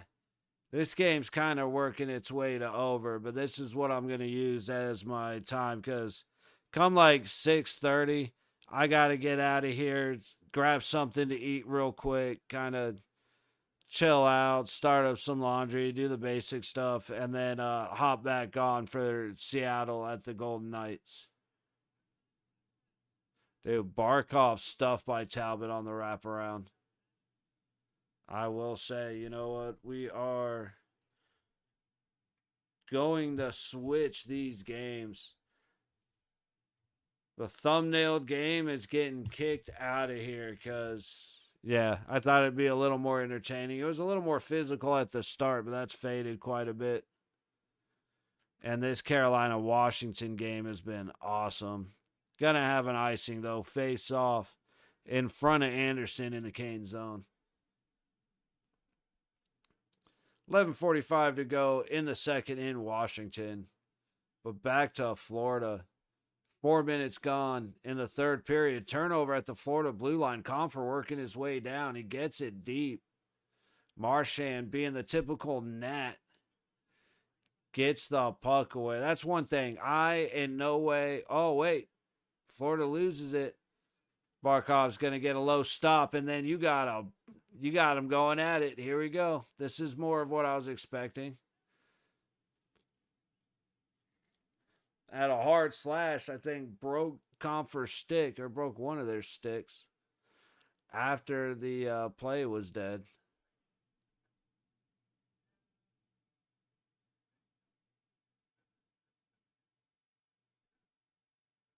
But that's the big news for the Golden Knights. It looks like Hurdle's going to be back on the ice tonight. He was at practice in a regular jersey. So that's huge. So far, Eichel is still out day to day. Pietrangelo, I believe, is still out. Olafson's got the sickness everybody's got, but I guess he is still going to be playing. I don't know about Haig. I don't remember reading about him, but dude, I just want to see Ben Hutton on the ice. I have missed him all season. He deserves to be playing. Dude is a great defenseman. He's stocky as shit. And he's the only guy that's backed up our goalie all year.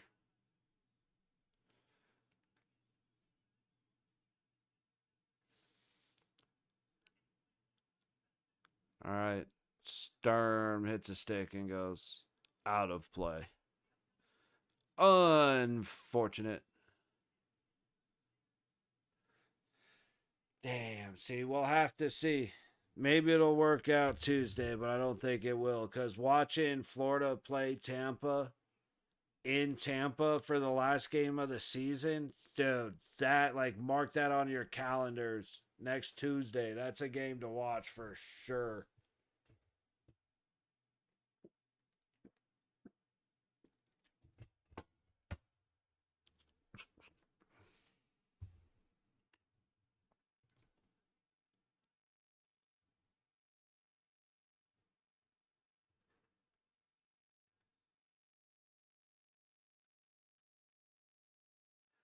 Dude, somebody for Detroit just lost an edge and went hard into the boards. I'm telling y'all, the ice is trash all over the league this year. All right, one of the caps just fell over off that face off. It looked like there was potentially a check to the face. That's at least what the acting moment was. It looked a little floppy to me, but you know.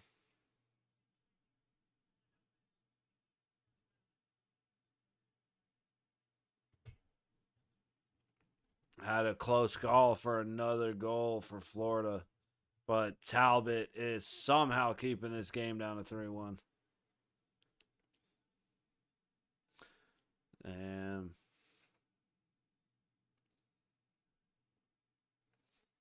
there's Wilson breaking up the play here.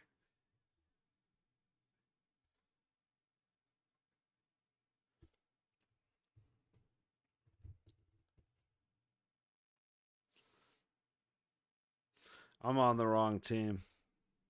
I'm sitting here trying to refresh my memory with a lot of the Capitals players. And I'm like, number 20, Sebastian Aho. I'm like, no, that's not. And my brain just could not comprehend for a second there why the number 20 I was looking at was not Sebastian Aho.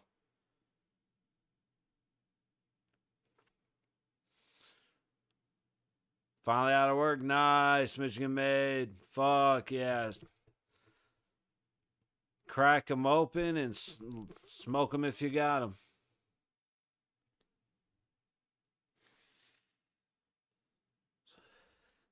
Just a heads up, in about 20 minutes, I'm going to be ending this stream, trying to get a couple things done, and then starting a new one for the Kraken Golden Knights game.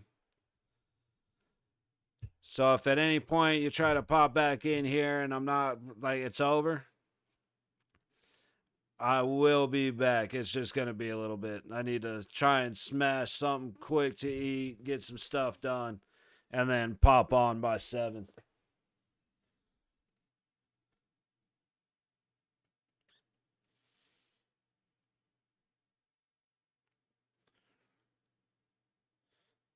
Dude, Capital 7 for last 14 power plays. That is not bad.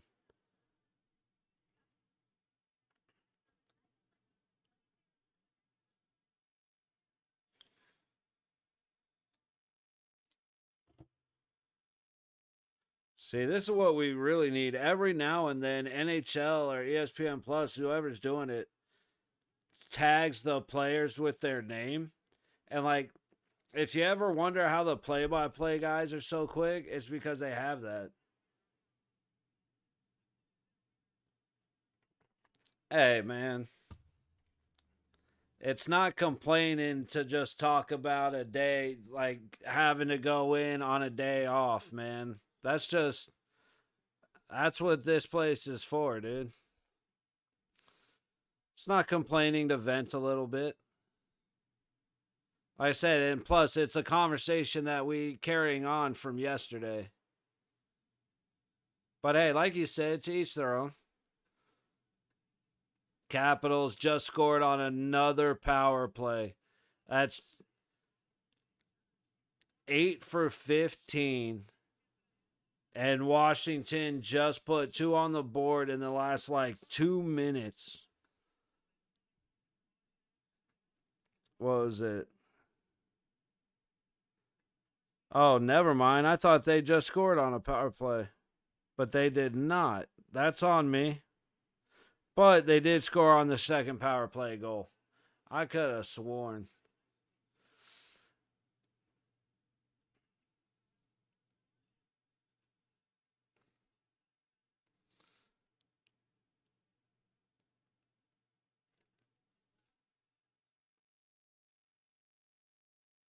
I mean, is Dubois going to get a goalie interference penalty? Or are they considering that just somehow part of the action? Because he looked like he shoved. Nope. Anderson out of the goal, but everything was clean.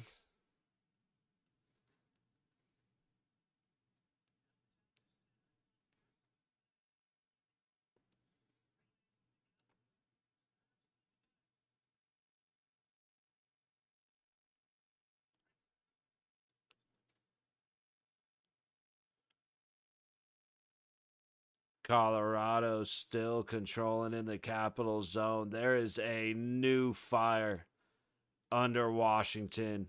Working the way to the front, getting up to the low point. Looking for the shot. Misses everybody wide. Carolina getting a little bit of breathing room, but Dowd just makes a jumping play to keep the puck in. Unfortunately, it's turned over right across the blue line anyway.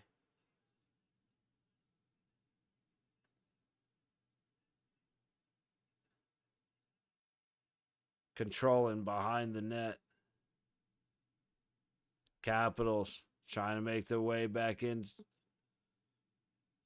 Little bit of a weird collision right there. Oh, I just realized I have the wrong audio for this game. That makes a lot more sense. I'm like, none of these names are matching up with the people I'm seeing.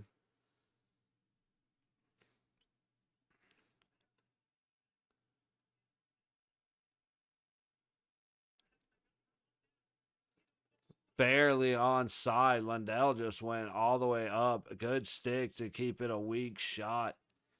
But man, Florida is just not taking their foot off the gas. Slavin for the Canes. They're not on the top of the list for remembering players either. More worried about the Caps.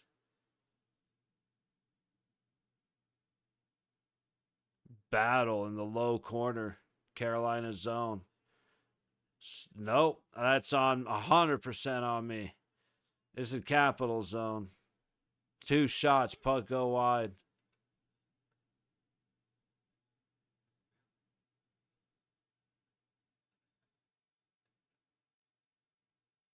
Puck gets out. Carolina, they're offsides by a mile. All right, back to Florida. Just over 10 minutes to go in that one, and I've only got a few minutes left here.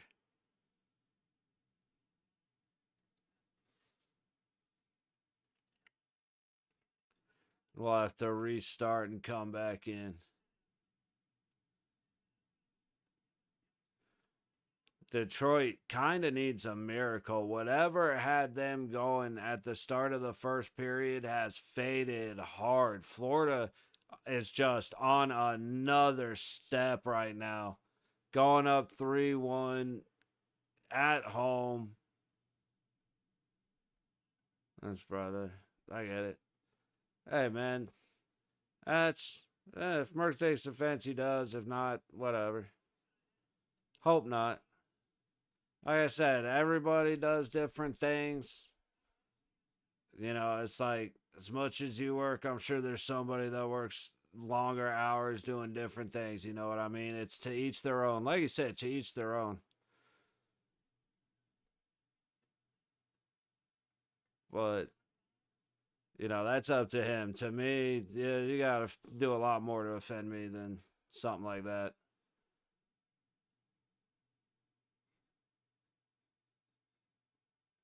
Just say place the event. Panthers are just it. You have win the cup. It's, yeah, dude, like, this is the bar, man. You know, it's like not coming in. We're coming in here to hang out. You know what I mean? This is, we're sitting around at the bar with the boys. But winning, um, like I always, just being a Knights fan, I always got to say the Knights, but that's not really that's a fan answer, not a hockey fan. That's a Golden Knights fan answer, not a hockey fan answer. Um, I think it's going to be Washington and Winnipeg. And if I'm being honest, I still haven't made my decision between those two. But there's very little in me that says it'll be anybody other than Capitals, Jets. You know, the only thing is Hellebuck. They have the same problem every year. Once they make it to the playoffs, it's Hellebuck just kind of burns out.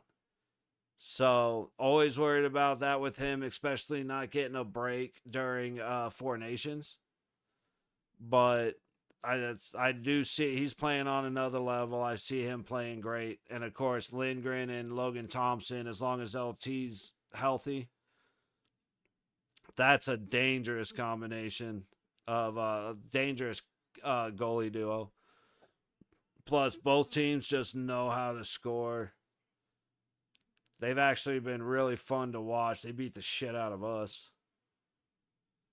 But yeah, it's if I had to put all my money, I would put all of it being a Jets Caps final. If I had to put all my money on who wins, I wouldn't do it. But like the only reason I want to see Washington do it, even though I am in no way a Washington Capitals fan, is because I'm a diehard Logan Thompson fan. And if Humpty was in here, this is about where he would make fun of me. But I want Logan Thompson to get a ring after the way he was treated at the end of last year by the Golden Knights. I want them to get it. Or I want him specifically to end up with a ring. But that's I mean, honestly, when it comes to Winnipeg and Caps, flip a coin. Whichever one it lands on, yeah, you've got just as good a chance. Who are you thinking?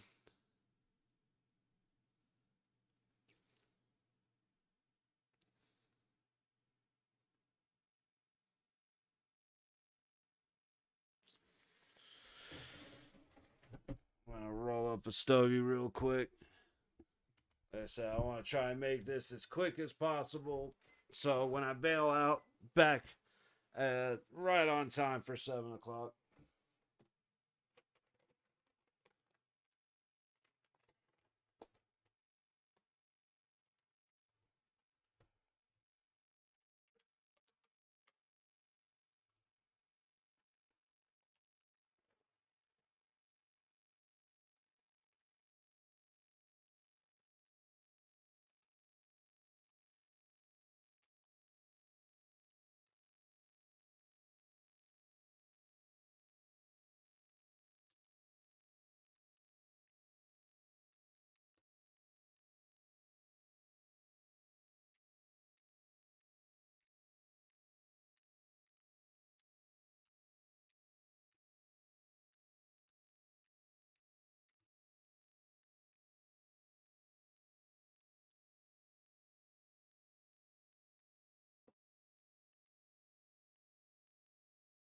Washington and Ovi winning it all this year would be legendary. It would.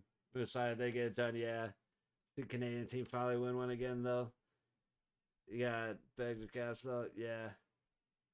I, uh,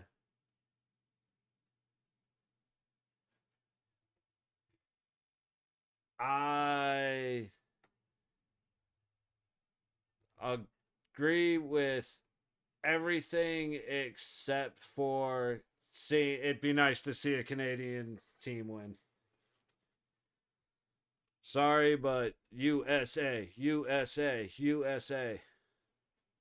Family always saying wings, but yeah, yeah, new, yeah. You guys got some work to do. German can, yeah.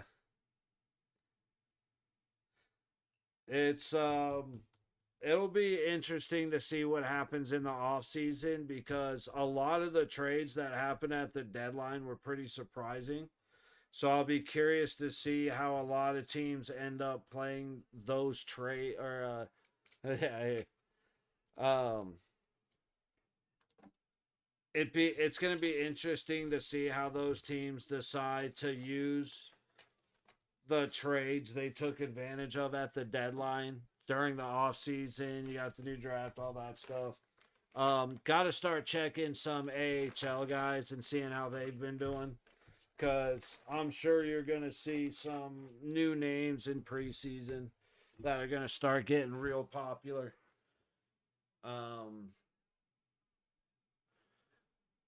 The rebuild's got to be taken real seriously. Have tight connection with Canadians because I played so much hockey up there. Yeah.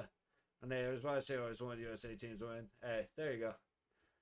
Say, I got it's one loyalty, USA. Like bro. Here.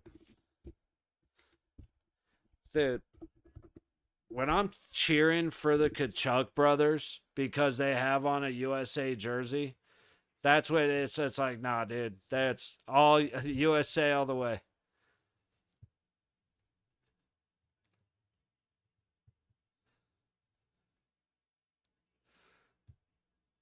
After they started booing us during national anthems, yeah, I didn't like that. Did not like that. Oh, I just realized Florida's actually up 4-1. So this game, we're going to officially call in the books. That buys me an extra minute to get some stuff done. But yeah, I'm not a fan of that, man. Especially like not to dive that not to dive too deep into it, but it's one of those things where it's like I wish y'all would take that energy that you have to booing our flag or our national anthem and use that to boo your own government, and maybe y'all wouldn't be so bitchy. But other than that, you know, like I said, I don't like that. But it is what it is. It's not everybody. It's the same thing. You don't like the people that did it.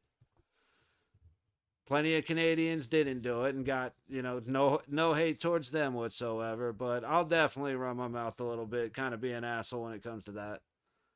Kachucks will always put, yeah, didn't think had it in them. I just hear respect to them wearing the red, white, and blue. That was it, dude. When both of them fought, I was like, all right, you son of a bitches, let's go. You son of a bitch. I'm in. It was, yeah. The jersey does, just like with the Olympics, man, the jersey does, having those letters means a lot. Holy shit. What was that score right there by Washington? Washington is now up 3-2 with 3:09 to go in the second. Dowd just roofed it over Anderson. I'm surprised at how that went in. Duhamey reaches for it, swats at it. Okay, never mind. It was just the angle. It's very clear how that went in. Give me a break here. The angle was a pain in the ass. Dowd just shoved it right through Anderson's arm. Or did it go up? Nope, right through the arm. Okay, from the up top, like the normal angle, that is not how that looked. But that makes way more sense. So, Caps up 3-2 on the Carolina Hurricanes in Washington. In there, dude, the only thing that could have made Ovi's record better was him getting it in like the game that they played. Instead of getting it against the Islanders, get it the game before against Chicago. Because that he scored 2 to tie the record. If he could have hat tricked to break the record in Washington on the in their 50-year celebration, like that's the only thing that could have set that record, could have made that record any better. It's just like the Golden Knights. If they'd have won that first year, that's the only way an expansion team gets better. But with Ovi. That would have, like I said, I always take Sidney Crosby over Ovechkin for who's the better hockey player. Who's the better goal scorer? Alex Ovechkin, obviously. However, Crosby's the better hockey player. And I've always been on the Crosby side of the Crosby Ovechkin. Always respected Ovi, but was never really a fan, never a fan of Washington. Nothing but respect for him breaking the record. Like, that was so sick. I was glad I was here. He had a chance to score that. Yeah. Take an empty net out of respect, but I was pissed too. Oh, dude, but he also missed like 13. I mean, maybe not literally, but he had so many chances to get the goal, and he just could not score. Tom Wilson just made it 4-2 for the Washington Capitals, running away with the second period. This game is leading to being over. But yeah, like if he'd have had it, that would have been sick. But he got the record. It's cool because Sorokin, the goalie he scored on for the Islanders, gave Ovechkin his stick, which nothing but class. Like New York, the Islanders had nothing but class when it happened. Got to give them a shout out. Like the whole ceremony happened. Every player, all the coaches went and gave Ovi a hug. Like, really good. I love when shit like that happens. Like the respect Fleury has gotten throughout the league since he's retiring this year. And of course, Fleury has a soft spot in my heart because he was the Golden Knights' first goalie. And he's one of the sweetest human beings in the entire world. But like seeing all the respect from everybody, knowing he's retiring, it's been, like I said, there's a lot of class in hockey. Met at a hotel in Pittsburgh in 05. No shit. First time you ever played Crosby. Been an Ovi fan ever since. Word. I've got big Ovies. Yeah. And how scary his presence was. Yeah, he's a big son of a bitch. He is a big son of a bitch. Like I said, it's hard to have anything but respect for Ovechkin. And it's, there are a bunch of I describe him the way that I describe a bunch of dudes. And I actually steal this from my dad. I hate him because he's not on my team. Plain and simple. Ovechkin has been a pest because he's not wearing a Golden Knights jersey. You know what I mean? So nothing but love and respect for the guy. It's awesome to see the record get broken. It was all, like I said, I was here streaming when he tied it, here streaming when he broke it, and I loved it. It was so much fun.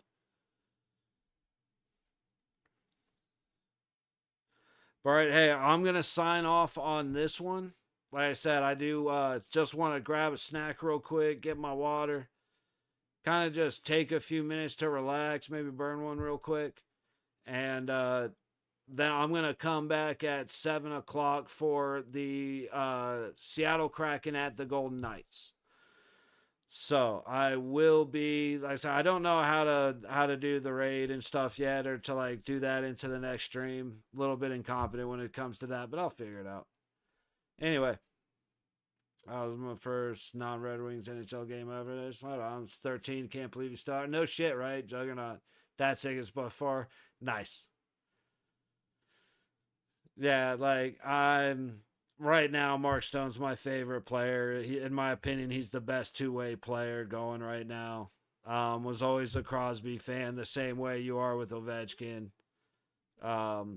Always loved like Tim Thomas's goalie. Yeah, spoken about to eat. Catch you later. Word, brother. Hey, Michigan made. Been fun hanging out, brother. Like I said, I'll be back in about 30 minutes. If not, I'll be back tomorrow at 4 o'clock. So if I don't see you that soon, I hope to see you then, brother.